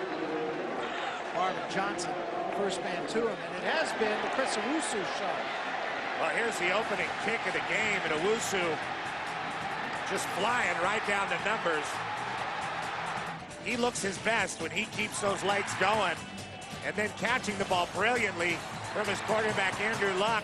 He's been well covered all afternoon, but that hasn't stopped him. And there you see the great adjustment on the last touchdown for the Cardinal. Chris Owusu really having a big day.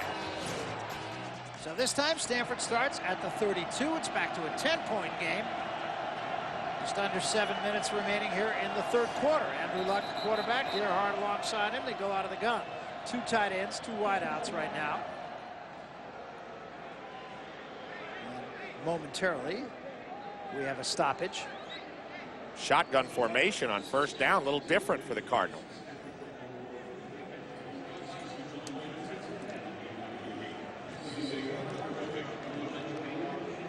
And now the Cardinal will go back and huddle up.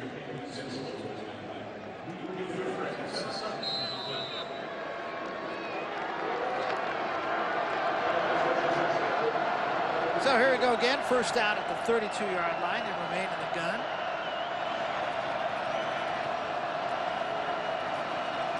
Give this to Gerhardt. Gerhardt is about 5, maybe 6 yards on first down. Time now for a Phillips HD game break. Once more, let's check in with Darren Horton. Darren. Barry in Happy Valley, number 11 Penn State not happy. Ohio State's Terrell Pryor continues to show everyone he can use his arm. 60 yards to DeVere Posey. 16th ranked Buckeyes leading number 11 Penn State 17-7 in the fourth.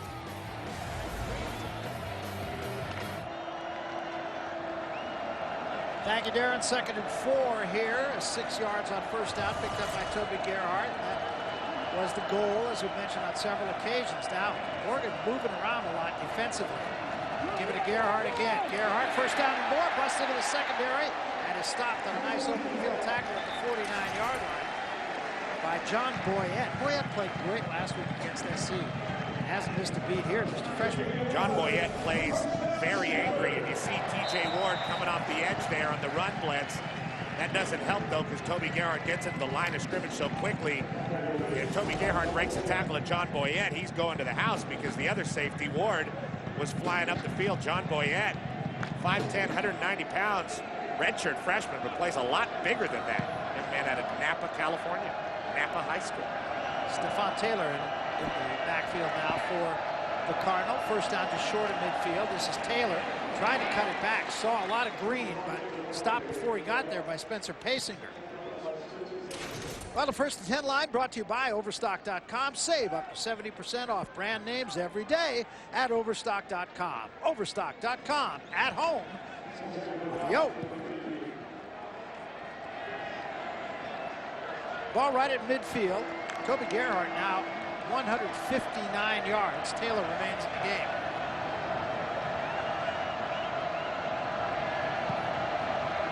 Ducks showing blitz here.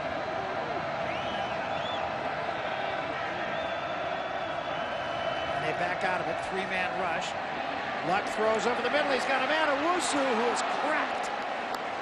Good job by Talmadge Jackson that time, and he had a lot of help from his friends, and Jackson is going to be a little slow to get up. A lot of contact down there.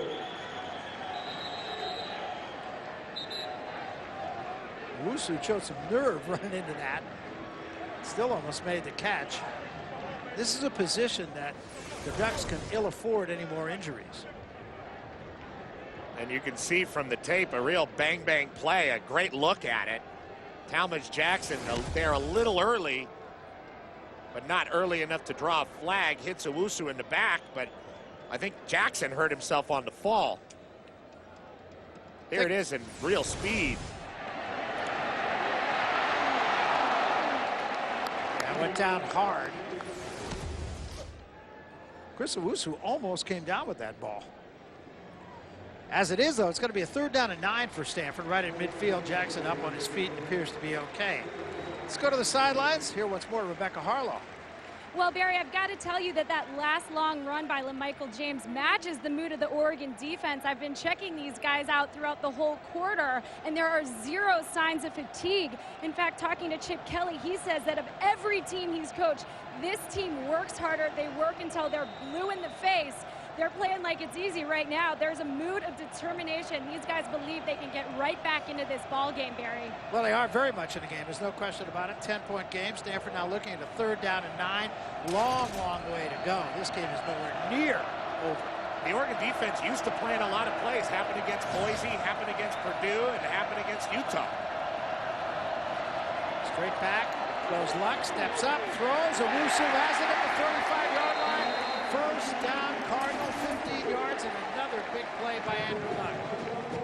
Well, that time, with Talmadge Jackson out of the game, John Boyette one-on-one against Owusu, and the Cardinal able to exploit that. Boyette giving Owusu a big cushion, and why not? Owusu's a lot faster than him, and a great throw by Andrew Luck, getting it out there. Pretty easy throw and catch for the Cardinal. Give it up for the O-line for Stanford, too. Luck had all day. That was a rather slow developing play. And it all starts with their run game. Toby Gerhardt now broken his single season rushing record of 1,139 yards in the set last year. Still Stephon Taylor, though. This is Taylor. Steps out of the first tackle. Puts his head down. Gets a couple more. Gain of close to 3 yards, 2.5 or so. Pretty pleasant on the tackle for Oregon. Now Toby Gerhardt back into the Stanford lineup. It's Tyler Gaffney along with Gerhardt. So a little bit of a different look here now for the Cardinals. So now we've seen all 3 Stanford tailbacks. Stephen Taylor, Tyler Gaffney, Toby Gerhardt. There's Gaffney right here. All 3 backs in the game right now. First time they've lined up in this alignment. Play fake. Luck's going to throw. And now he steps up, does throw, catch made. First down. Stephon Taylor on the receiving end of the 16-yard line. And once again, that was a little bit out of the Jeremiah Masoli playbook. Really coming under control was Luck, sprinting out to the sideline. It really looks like he's going to tuck it. He's got all 3 tailbacks in the game, what they call a bone formation. Gets the Oregon defenders to commit, drops it in, just like Masoli did to LaMichael James. That time he drops it into Stephen Taylor, a huge recruit out of Mansfield, Texas, a true freshman. First down, Stanford at the 17-yard line. Now in the power I. Gerhardt, right side. Breaks a tackle at the 10, at the 5. Touchdown, Cardinal! 17 yards for Toby Gerhardt. You can't stop him. Well, right now, Oregon can't stop the power play. Chase Beeler at center. Andrew Phillips once again pulling around. Gerhardt's going to get right underneath number 71. You see that? And it just doesn't look like Oregon has the desire late in the third quarter now to bring down Toby Gerhardt. He took John Boyette for a ride. Sure not going to bring him down with arm tackles, and there were about 3 of them on that play. Try for point to add the 45th point by the Stanford Cardinal, and this is falling into that category of who'd have thunk it. We'll be back.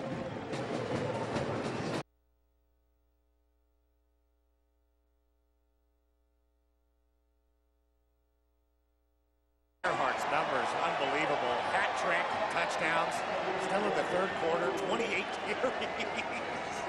And he's not tired, I assure you. No, he's bringing it. They don't want to bring him down. He's getting stronger as the game goes on. He's really taking it to this Oregon defense, who's been opportunistic all year and played a lot of plays all year, like Rebecca was talking about. Well, in Stanford's 5 wins, they average 246 yards rushing. In their 3 losses, they average 138 yards rushing. Right now, they're just short of the 200-yard mark, and they lead by 17. Here's Barner with a 10, 15, 20. Slowed from behind and then stopped at the 24-yard line. And again, good special teams play by the Cardinals. Well, here we go. Watch Andrew Phillips come and pull around, and Toby Gerhardt get in and then outside to the end zone. Watch the puller and watch Toby get right up underneath him, and there you see the hole. It's there, and then it opens up to the outside for Toby Gerhardt. Just a brilliant piece of running and a brilliant piece of blocking, and a play that Stanford runs to perfection. As well as Stanford runs the power, that's as well as Oregon runs that read option play. And right now, Stanford's getting the best of it. 28 carries, and we're still in the third quarter for Gerhardt. Oregon starts at 25. Here's Holland on a reverse. Holland trying to get to the outside. He's got a lot of speed. Stutter steps and then is dragged down as he crossed the 40-yard line. A good first down yardage pickup of 18 on the first carry of this series. Tom McAndrew on the stop for the Cardinal. Holland with speed to burn. Started his college career at USC. Took it a long time to adapt to this Oregon system, and it's still a learning process for him. This is James, right side. James will pick up about 5, maybe 6 on first down. So again, we've talked about first down yardage for Stanford, but they need 4 or 5. That's what Oregon's getting also. Macaluso on the stop. And Michael James, you can see he's improved his personal best each of the last 3 games prior to this. Got a ways to go in this one. There he is again. Maybe close to a first down. First guy doesn't often get him. No, his body really comes to life. That time, Macaluso making another stop. Well, Michael James getting a nice forward lean when he runs the ball. This guy's going to be a big-time Pac-10 back for a long time, I get the feeling, and his backup's very good as well, Kenyon Barner. And Andre Crenshaw's pretty good back, too. And yes. So Remy Alston, they're loaded at the skill positions when it comes to running backs at Oregon. Barner's in the ball game, too. He now comes in motion. Masoli on the keep, wrapped up. Nice play to stay on that time by Thomas Kaiser. Tom Kaiser, a guy that Jim Harbaugh says plays with a lot of passion, staying home well, not chasing Barner on the end-around fake and making the play, wrapping up Jeremiah Masoli. Stanford needs plays like that if they're going to hang on and beat this powerful Oregon offense. Remember, Oregon's still got to play Oregon State. They still have to play Arizona. They're in a good position for that BCS bid in the Pac-10, even with the loss here. Here's James this time. James keeps the feet moving and pushes the pile a little bit. He got something out of nothing. They'll gain about 2. And again, it's going to be third down and long situation for the Oregon Ducks. Now, third and long has not really bothered either one of these teams very much. Barner comes into the ballgame. James leaves. Barner, remember, playing on fresh legs here. They don't drop off a whole lot with Barner in the backfield. This is Barner. Barner's going to be short of the first down by about 3 yards, and it's kind of decision time here for Chip Kelly. I believe he'll go for it here. That's why they called the read option play on 3rd down, just to get a good chunk of the yardage they needed, and they're still on the field on 4th down. Probably going to run the read option again. Stanford's got the power play. Oregon's got the read option. So here we go. 4th down. They need 3. They give it to Barner, or to Masoli, and he's stopped. And Stanford will take over. Huge play. That time, Masoli made the wrong read, kept the ball, and is dropped for about a 3-yard loss. You got to give all the credit to the Stanford defensive coordinator, Ron Lynn, sending Michael Thomas on a run blitz. Michael Thomas found himself in the backfield, and he had an option to take out the running back or Masoli. Masoli keeps the ball. Thomas gets it. Great play, defensive play of the game for the Cardinal. End of the 3rd quarter. We'll be back.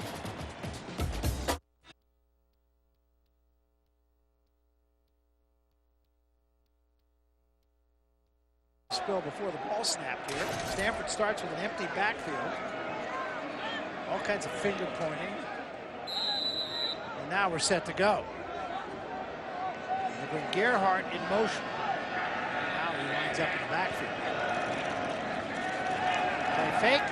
Luck going up. He's got all day to throw it. He airs it out deep. He's looking for a Lucy. He overthrows everybody. Playing with a lot of ease. Looks kind of like Tony Pike back there right now, the Cincinnati quarterback.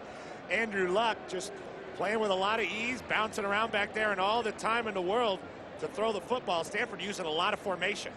1st and 10 line brought to you by Overstock.com. Shop at the company that supports college football. Overstock.com, at home with the O. That was only the 2nd 1st down pass of the ball game by the Cardinals. So, you know, a different look. Not getting in any kind of pattern. 2nd down and 10, ball at the 40-yard line. Gerhardt, flag down. Gerhardt gets to midfield. Gain of 5. We'll see about the flag. Spencer Payson on the tackle.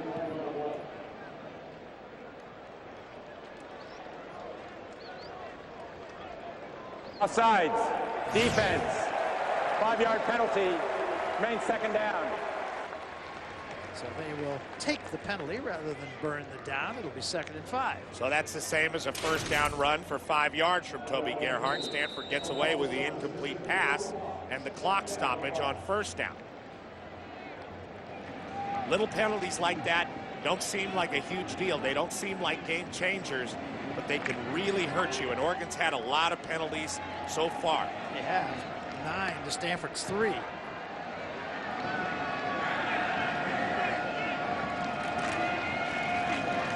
Gerhardt again. Gerhardt busted. He gets it down to about the 46. 1st down Cardinal.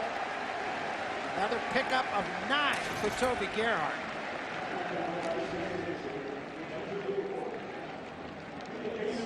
TJ Ward makes the stop. Toby a little bit slower to get to his feet that time. Well, he's burning clock, and that's what you do when you have a lead at the end of the game. You lay on the ground, you hold on to the ball, you wait for the official to ask for the ball, you take your time getting back to the huddle.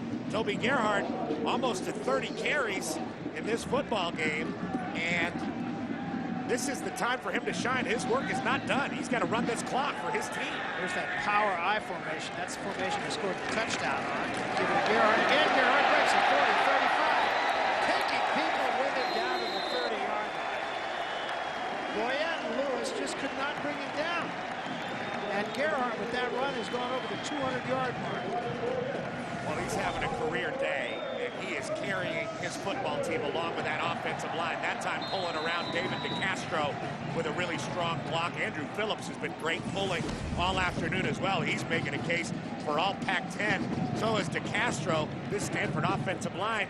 And Oregon, as good as they are defensively and as resilient as they have been all year and as great of a job as they've done, they are really wearing down. These guys are tired of tackling Toby Gerhardt. We've been talking about the running backs, of course, coming up after we get out of Dodge. You'll see Jacques Rogers, you'll see John Best, you'll see Shane Vereen. And now you're looking at Taylor. And Taylor will get good 1st down yardage. He picks up 9 on the 1st snap.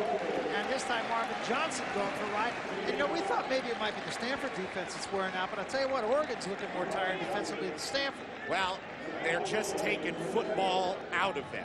Right at the end of the first half, we saw Stanford line up, and you'd think they're just going to take a knee because there was 17 seconds or so left on the clock. What did they do? They ran power. They're continuing to lean on this Oregon defense, kind of like body punches in a boxing match, and you see the effects of it right now in the fourth quarter. Big push by the Stanford offensive line. Big yards for the Stanford backs, especially Gerhardt. Yeah, but at the 22-yard line, Taylor remains the tailback. Formation. Give it to the fullback this time. He doesn't get anything. It's Catron getting a call for the first time, not Marisic. Josh Catron in at the fullback spot. Marisic has had to go both ways today, not the whole game, but they'll try to spot him offensively a little bit more, and as I say that, he comes right back into the ball game. Third down now, and about 4.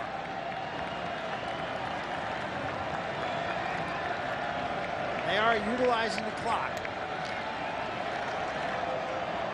4 of 7 on third downs are the Cardinal in this game so far. Gerhardt back in the ball game. Luck rolls to his right. Now he steps up. Now he's going to run, and he's going to be stopped short. Shot from Kiko Alonso. And it'll be 4th down, and let's see what Jim Harbaugh decides to do. We were talking about Harbaugh's kicker, and he said he's got 51 yards in him. And I think that's exactly what they're going to do. It is going to be about a 41-yarder from here. Already made one from 29. Nate Whitaker, the kicker, not a big guy, 5'9". He will try to give the Cardinal a 20-point lead.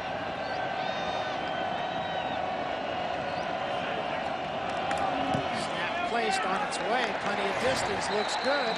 Is good. And the Cardinal lead it 48-28. Oregon will have the ball. The clock is now the ally of Stanford. We're coming back.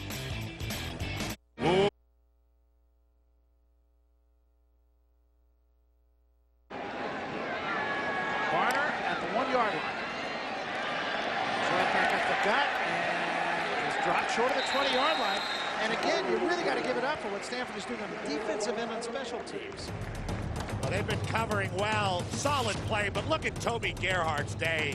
Just a ridiculous display of power, balance, speed, skill, blocking up front. Now, Darren Nelson's got 4,033 career rushing yards. That's a record at Stanford. Toby would need to play the 2010 season to approach that mark, but he's having one of the best days I've ever seen a running back have as far as endurance and durability and ball security. Even though he had the fumble in the first half, that was more of a fluke fumble. A great play by TJ Ward putting his helmet on the ball, but right now Stanford taking the number 8 team in the country to the wall. I'll say they are. Oregon now. Masoli rolls one way, has to throw across his body, does, and misses everybody. He had Chase Thomas right in his grill. And because of Stanford's offense possessing the ball the way they have, it's really given their defense an opportunity to move around, get some rest, play with some tempo, and just try their best to keep up with Oregon. Most telling stat in the game, other than the score, time of possession is 34-15 for Stanford. James is stopped after a gain of 3, and it's going to be 3rd and long once again. And Stanford's defense is jacked up right now. Shane Skov made a couple of mistakes, but he's also made some big hits. Well, they need his speed. They need his speed and his explosion out on the field, and they'll take the mistakes because Stanford very beat up, very thin on the defensive side of the ball, and not as athletic as most other teams in the Pac-10. But you see what they can do when they play together. 3rd and long. Solely with time throws underneath to James, and James reaching for the first down, and it will depend on the spot. Harbaugh doesn't like the spot. He's right there talking it over. I think they're going to measure this. They if it is short, it will really bring about an interesting decision for Chip Kelly. Well, let's see. I think you're going to see him step out of bounds here. Yeah, right there. And that is short. No question. Great look. Now the coaches up in the coaches box see that same replay, so they could say to Jim Harbaugh, challenge this. And they call it a first down. Now let's see what Harbaugh does here. Jim Harbaugh was right there. He had a great look at it himself, and he was pointing to the foot and the sideline to all the officials. Let's see if he decides to challenge it.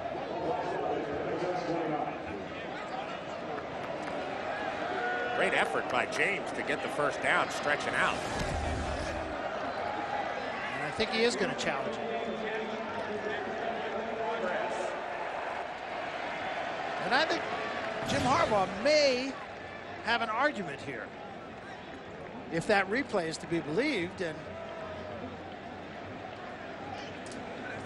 now, guys in the booth just down the row from us will have it in their hands. Barry, we've seen the Ducks get big chunks of yardage in this game, but Stanford really challenging for inches now at the end of the game, doing a great job of competing with this very explosive offense, and that's just a beautiful look. You can see his foot's out of bounds. Definitely. And that ball is short. Yeah, they've got to respot this ball.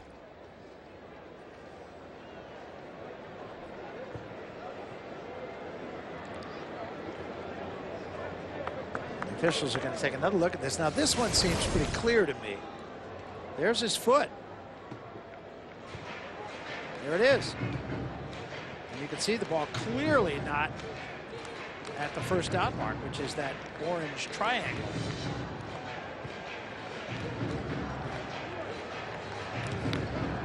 And the entire Stanford coaching staff running over. Watch Jim Harbaugh right here. Watch him get animated when he sees that foot go out of bounds. Oh, he's definitely got an argument. Absolutely. Scholes saw it too, and he's just a true freshman.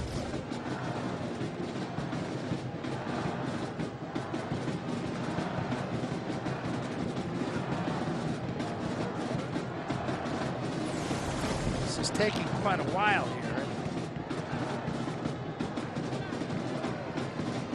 Now that's not as clear an angle as the other angle. So there, clearly his foot is out of bounds. Clearly.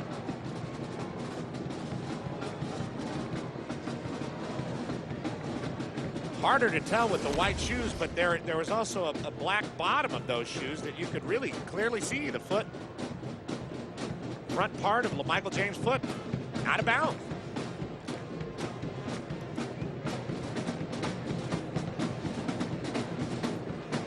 So we wait along with you. And it's taking, I would think, more time than it probably should. I think what they really want to determine is, was his foot actually down? And of course they have to see where the ball is when his foot does touch out of bounds. There, his foot is down. It's on the ground. It is on the ground, and it's just about a yard, maybe more than a yard short.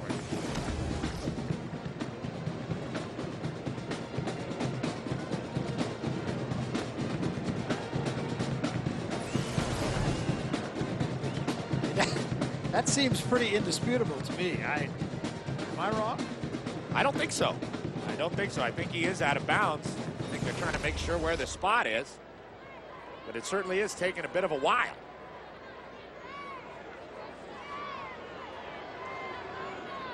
Well, we were talking to the replay officials actually before the game, and there's been so much consternation all around the country on officials' calls, and so they want to cross the T's and dot the I's. They've been doing a fantastic job in the Pac-10 this year. Touchdown they looked at in the first half. I thought that was the absolute right call to leave that one be. The touchdown from Masoli to Jeff Mayle for Oregon. Maybe they're taking a vote. What do you think? I'm not sure. I am really not sure about the delay.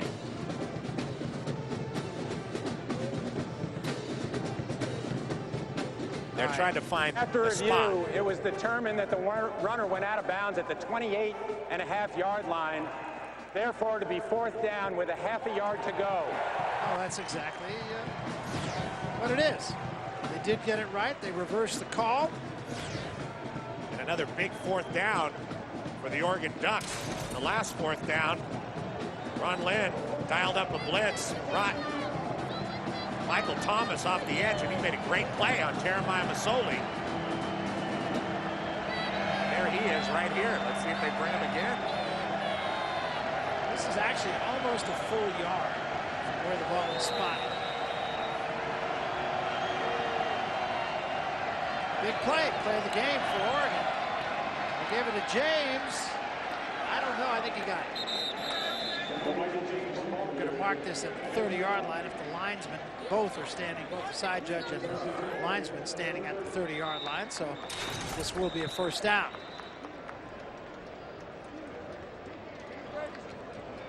Injured Oregon offensive lineman Carson York coming off the field. We saw Darian Weems limp off a little bit earlier in that last series.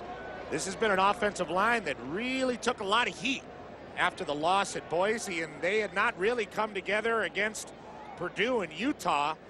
And then they started to get their mojo working, and they've been great ever since. But just like Stanford, they can ill afford injuries up front.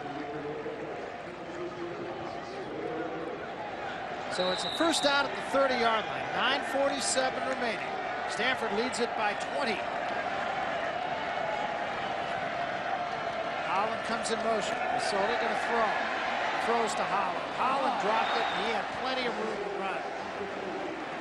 He was probably thinking about where he was going before he caught the ball.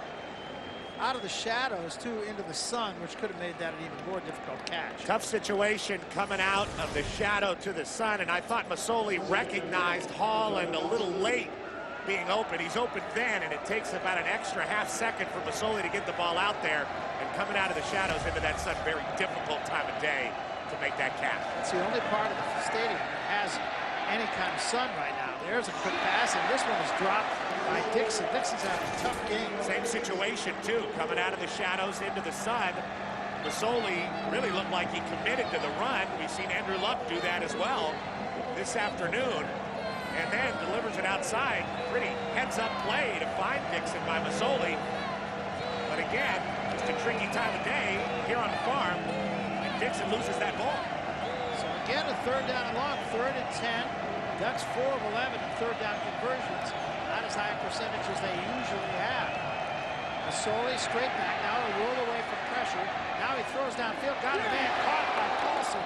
1st down at the Stanford 45-yard line, and a nice job to hang on by the tight end David Paulson, a gain of 25. And that's the other Oregon tight end who's having a pretty good year, a breakout season, in fact, for David Paulson.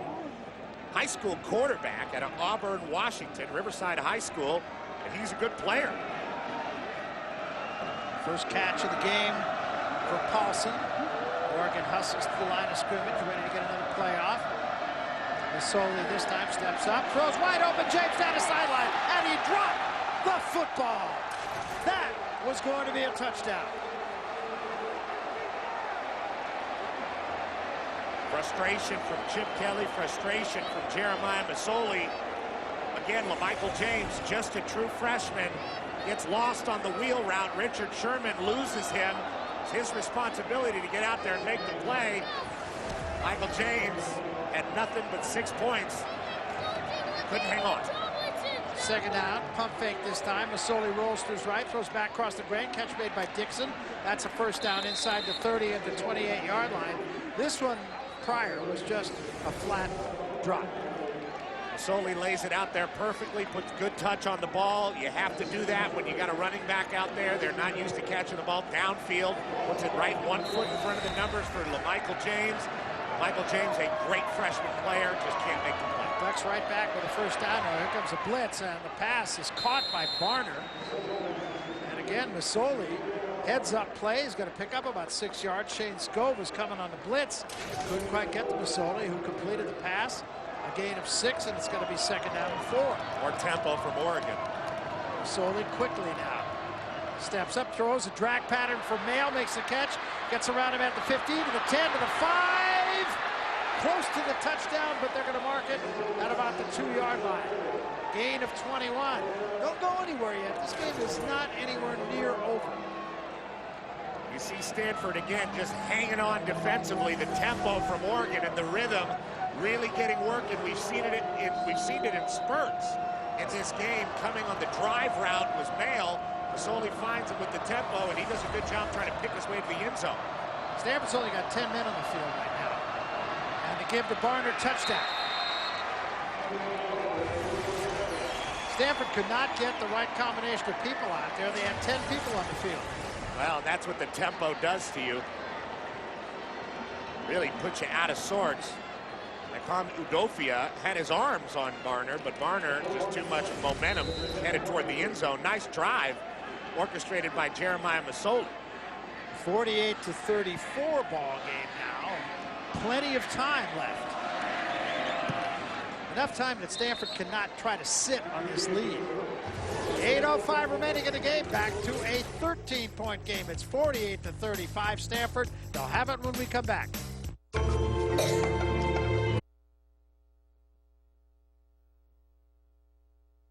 Bounds by the kicker at the 46-yard line. Well, Barry, you had it. There's only 10 guys on the field on that touchdown play. 7, 8, 9, 10. Only 10 Stanford Cardinals out there, and that's not going to do it. You need 11 guys out there. One short there every time. You need 11 Stanford Cardinal out there to try to stop that run, and they still had a good chance to stop Barner on the touchdown, but too much confusion, and that's what Oregon does with their tempo offensively. But that line drive kick to Owusu really put Stanford in a good position going forward here. 42-yard return by Owusu, who's run up huge yardage today. Here's Gerhardt once again. Gerhardt gets it going inside the 40-yard line. He'll get 5, maybe 6 yards on first down. Stanford, remember, has blown leads before at Wake Forest. They had a horrendous fourth quarter at Arizona. They allowed the Wildcats to come back. Trying not to do that again. I think they're an improving team. I think they're getting better, and that's what Jim Harbaugh tells us. Stanford is really physically taking it to Oregon, unlike what USC did last week. Offensively and defensively, Stanford has really been up to the challenge, and they've kept their identity in this football game of playing physically, and they scored a lot of points doing that. Oregon has kept their identity as well. They've just been slower to come along offensively in the game. 2nd down and 5. Gerhardt again. Gerhardt not much this time. Might have gotten 2. It's going to be 3rd down and 3. Casey Matthews, whose name we've not called a lot today, is there on the stop. Well, a good job of wrapping up Gerhardt, just waiting for his friends to arrive. Toby Gerhardt doing a great job of just driving his legs and eating up clock. And this is a really big 3rd down. So the numbers on Gerhardt. Right now, the 4th all-time single-game rushing mark at 208. See if the Cardinal keep their attitude here and continue to run the ball. This looks like a passing formation. 2 tight ends. They bring Marisic up on the wing to the right side. And this is a keeper by Luck. And Luck, I don't think he's going to get there. He's going to be stopped about a half-yard short. And this is a real decision for Harbaugh. And knowing Jim Harbaugh, I'm guessing he's going to go here. Well, he's got an offensive line that's getting a great push so far. Pacing-er, Terrell Turner making a nice stop on Luck.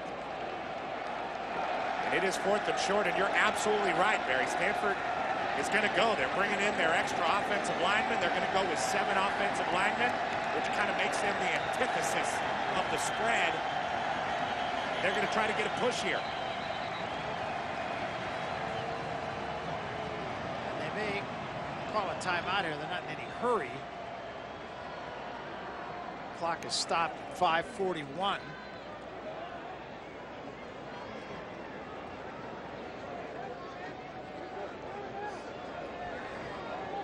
They need a little bit less than a yard. They have not had a lot of negative plays so far today. Oregon is challenging the ruling on the field as with respect to the spot. So Oregon will challenge. Chip Kelly thought the spot was a little too generous for Andrew Luck on that last quarterback keeper. Well, it's interesting because what this is doing actually is it's giving 5 minutes and 48 seconds. Giving both Luck and Gerhardt an extra blow here. I think both of them, quite honestly, are a little bit gassed. There you see Luck. I don't think they missed that mark by much. Forward progress. I think the spot's pretty good. Chip Kelly just trying to get any edge that he can here. I mean, Stanford, right where they are, is kind of between a rock and a hard place.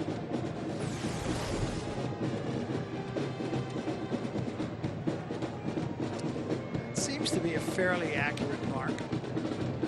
Maybe it's a few inches one way or another. Well, it's understandable what Chip Kelly's doing. He's set up for a big 4th down here against a team that's really been pounding his defense all afternoon. After further review, the ruling on the field is confirmed. Therefore, there'll be a charge timeout to Oregon. That'll be their first charge timeout, and they will have no further challenges in the game. That's a tough timeout to lose because they trail right now by 13. There's 5:48 left. They need 2 scores. And even though they play fast, they may need that timeout. And the risk reward there with the challenge is not necessarily in Oregon's favor. If they move them back a little, Stanford presumably is only going to move back about a half yard, and they're still going to go for it because of the dominance of their offensive line and running backs. Not sure about that one. I mean, I understand what he was trying to do, but you still have Stanford going for it here on 4th down. Now, Oregon still has a chance to get a big stop here. Now, if you were really gutsy here, throw it for the end zone. You go play fake and throw it for a touchdown. Well, I wouldn't be surprised if Stanford doesn't run a play at all. Remember, we've talked about it in the past. Andrew Luck, a guy that can really use the cadence. Jim Harbaugh has referred to Andrew Luck saying he's got a megaphone at the line of scrimmage. Very loud, especially for a redshirt freshman quarterback. I try to draw him off here. Power formation. Now they bring Dre in motion to the near side. And they give it to Gerhardt. He's got it in more. Down about the 33-yard line. Nothing fancy, just what they've been doing all day. They just ran their power play. Gerhardt again slow to get up. I don't think Gerhardt is really hurt so much as he's just flat worn out. Time now for a Phillips HD game break. Once more, let's check in with Darren Horton. Darren. Barry, following the action in Stanford, will take our audience 40 or so miles north into Berkeley, where the Cal Bears host Oregon State. We'll kick that one off at 7 Eastern. Javid Best, 15 total touchdowns, 3rd most in the nation. Oregon State and Cal following Stanford and Oregon in about 10 minutes. Barry? Yeah, thanks, Darren. I think that's going to be a great football game, too. I'm not going to miss that one either. Give this to Taylor, and Taylor's met at the line of scrimmage, maybe got a yard. Of course, Jacquizz Rodgers. You know the amazing thing about Jacquizz Rodgers, he's not only never lost a fumble, he's never spit the football up. No, ever. He always falls forward as well. He's like Toby Gerhardt, but considerably smaller and a lot more explosive. And Javid Best is a highlight reel waiting to happen. He's got, I think, more upside than any of the other backs in the Pac-10 as far as the NFL goes, just because of his flat-out speed. And Javid Best is not a guy that's afraid to run the ball between the tackles. Jacquizz Rodgers between the tackles is brilliant as well. Those two guys are going to be a lot of fun to watch next. They got to go some to put on a better performance than the guy we're watching right here. Here's Toby Gerhardt again. Bounce it to the outside, inside the 30, 227-yard line. He thought he had more at that time. Marvin Johnson on the stop. Well, remind you, the 1st and 10 line is brought to you by Overstock.com. At Overstock.com, our award-winning customer service will make you feel at home with the O. Toby Gerhardt has come to work today. He's got that bulky brace on his left knee. He's on the move. He is bringing it, and he's not stopping. There's that brace. It's almost like he's a quarterback or one of the O-linemen with that thing on. But it doesn't seem to hamper his ability to explode up the football field. Remember, he told us the day after game, he's always in the tub of ice. Every day. Every day. All That's week. right. That's right. He's gonna have to. He might have to sleep in that tub of ice tonight. Stanford using the clock really well. They'll let it run down here, then call a timeout with 3:41 remaining. They are looking at a 3rd down and 5. We'll jump off the track as well. We'll come back right after this.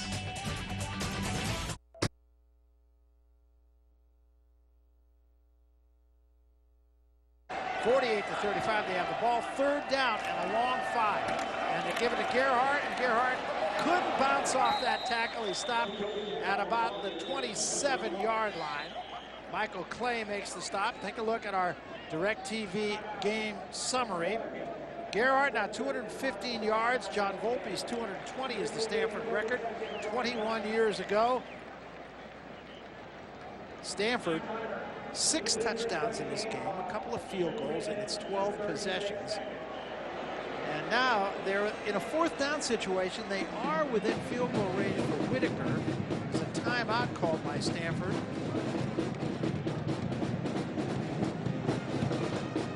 Called by Oregon, I beg your pardon. That's Oregon's 2nd timeout. 3rd timeout. They've now used all their timeouts.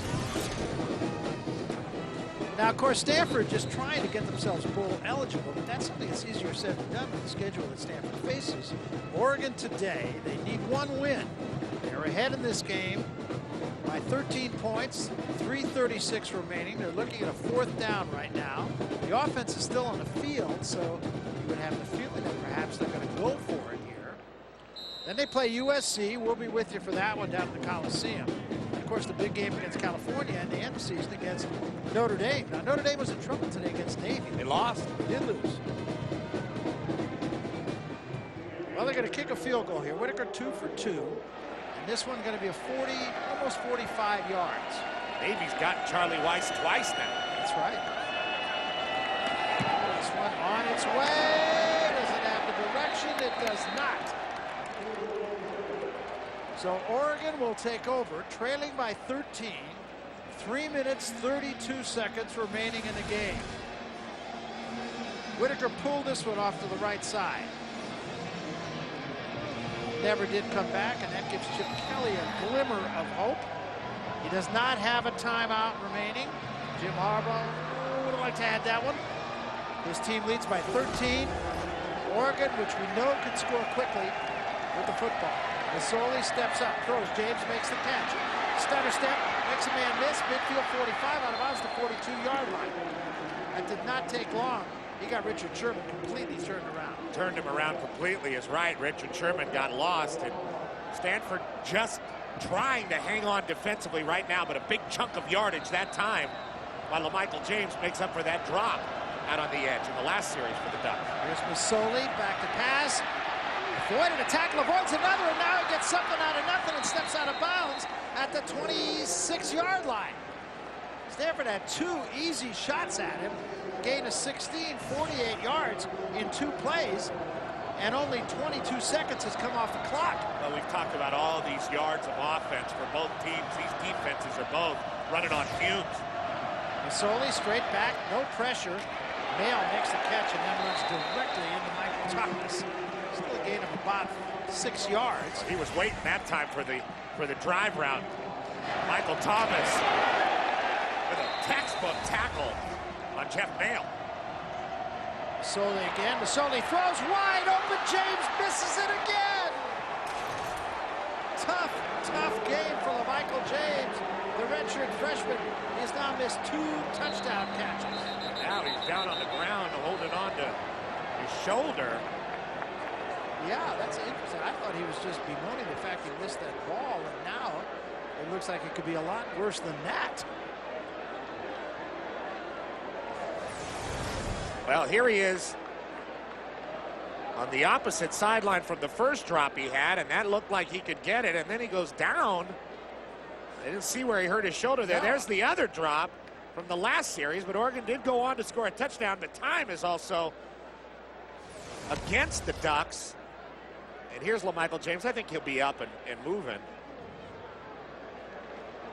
I think so. I didn't see where he hurt his shoulder. I didn't either, unless it was in a frustration move.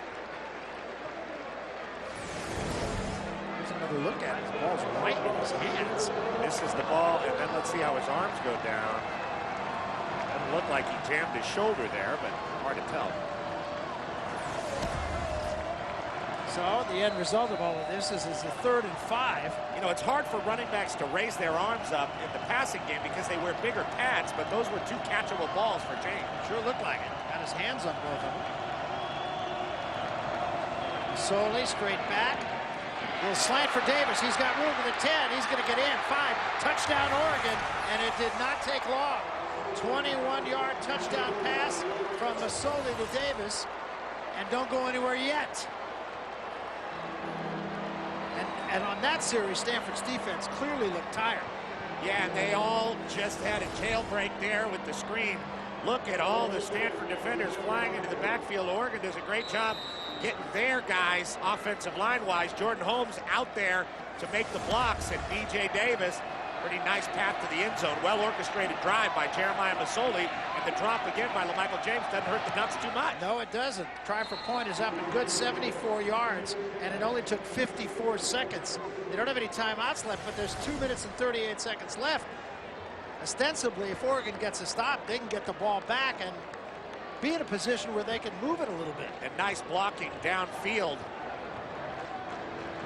by all of the Oregon Ducks, receivers included. Tucker Holland out there making nice plays.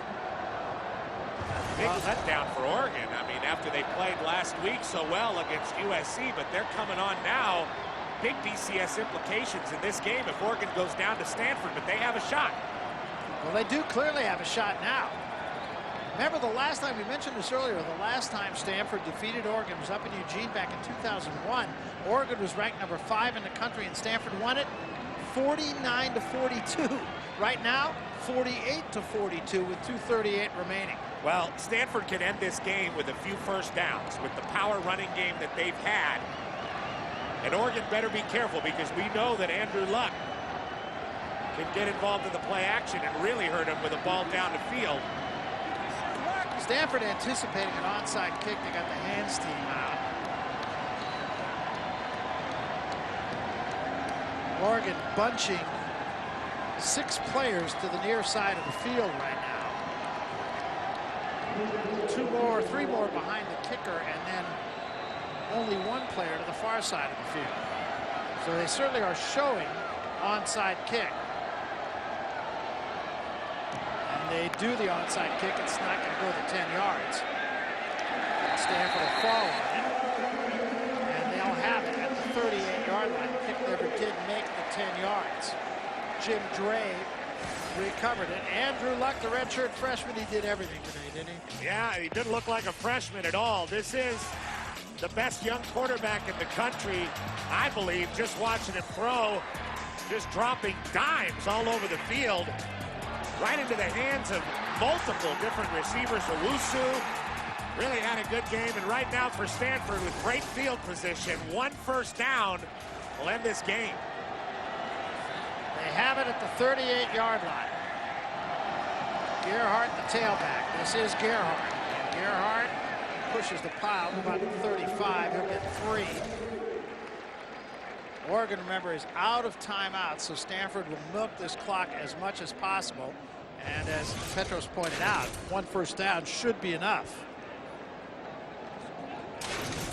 No matter what happens in this game, you got to take your hat off to Stanford's defense. They made some great plays when they had to against what is the highest octane offense I've ever seen in Chip Kelly's Oregon offense. They look a lot like they did in 2007 when Dennis Dixon had it going and Mike Bellotti was the head coach before Dixon got hurt against Arizona.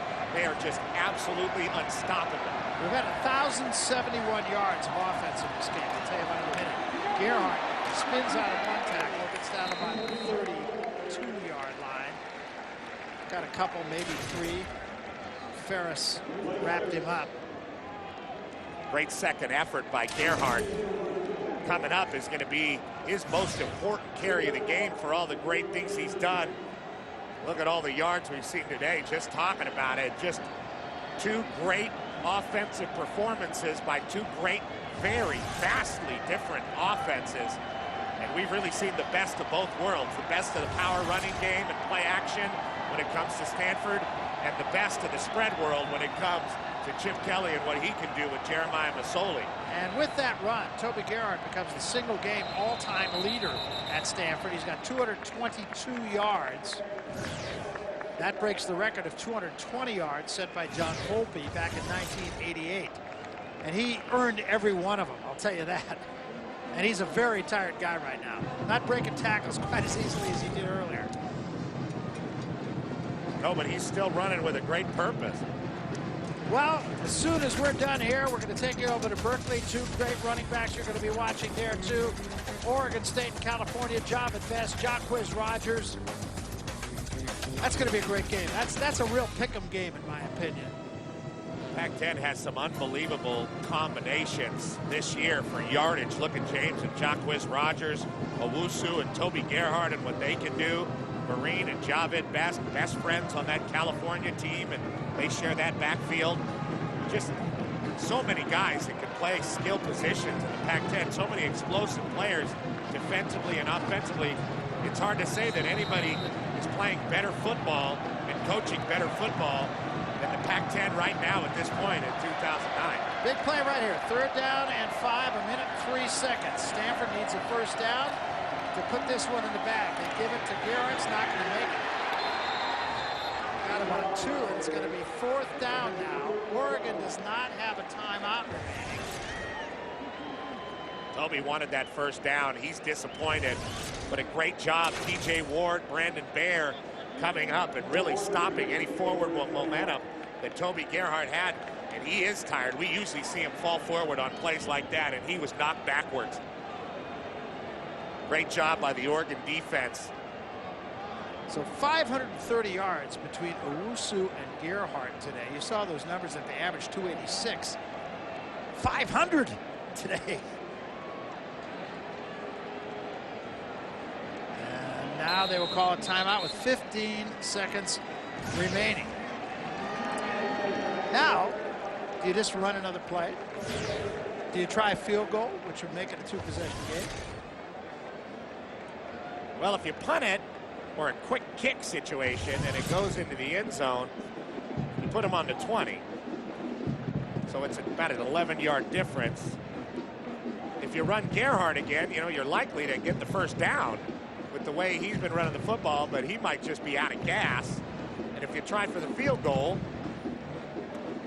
you give it to him right where the ball is. Right. So, however, tough call. If you make it, the game's over. I mean, Toby Gerhardt, 38 carries.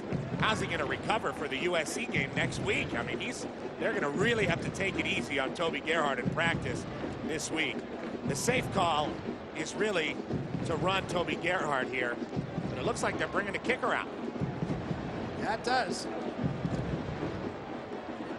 Well, this would put the game away. Now, of course, you also run a risk. Oregon historically has been a very good team at blocking kicks.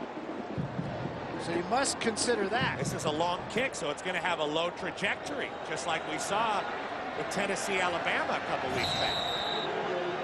Now they could fake this also. Well, we got 15 seconds to tell us the story. It's snapped, it's placed, it's kicked, it's on its way. It is good! And that's going to do it. A gutsy call, I think, by Jim Harbaugh. Very gutsy. Isn't that interesting? We talked to him yesterday. I thought they might pooch out of that field goal formation. Talked to him yesterday about the range of his kicker. He said, I'm comfortable 50, 51, 52. Whitaker came through that time. Missed one, but made up for it. Big celebration on the Stanford sideline. Oregon, they came back and fought hard in this football game. They're dejected. There you see Nate Whitaker, the junior, San Diego, California, St. Augustine High School. Numerous heroes here. Celebration on the Stanford sideline. Oregon, they came back and fought hard in this football game. They're dejected. There you see Nate Whitaker, the junior, San Diego, California, St. Augustine High School. Numerous heroes here today. Numerous heroes. Toby Gerhardt, the offensive line, Andrew Luck. You see Jim Harbaugh, the celebration on the sideline. This is the biggest win in the Harbaugh era. Here's a guy that loves his players, and he knocked off USC. The biggest win in the Harbaugh era in this decade was the 2007 victory at USC, 24-23. It was amazing as a 42-point underdog. This guy's building a resume of giant wins. This will go down as a program-changing win because the Cardinal just knocked off America's hottest team, and now they will be bowl eligible. Congratulations, Stanford. All you have to do is play USC next week. And you know what? I mean, when you just look at matchups, Stanford matches up pretty well with USC. I honestly, going into this game, I thought the USC matchup, because we're going to be seeing that game too, was a better matchup for Stanford than this game was. Meantime, Barner stays on his feet to the 40-yard line, and the clock with that will stop in 4 seconds.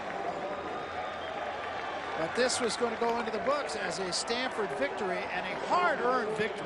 Well, they had to do it. They had to really just pull the reins back on that Oregon offense. You weren't going to be able to stop it, but they were able to do enough with a depleted defense and not as athletic a guys as Oregon has, no question about that. They were able to pull the reins back on that Oregon offense, and really what they were able to do was pound the football like we talked about in the open, hold the football, time of possession, keep Masoli on the sideline.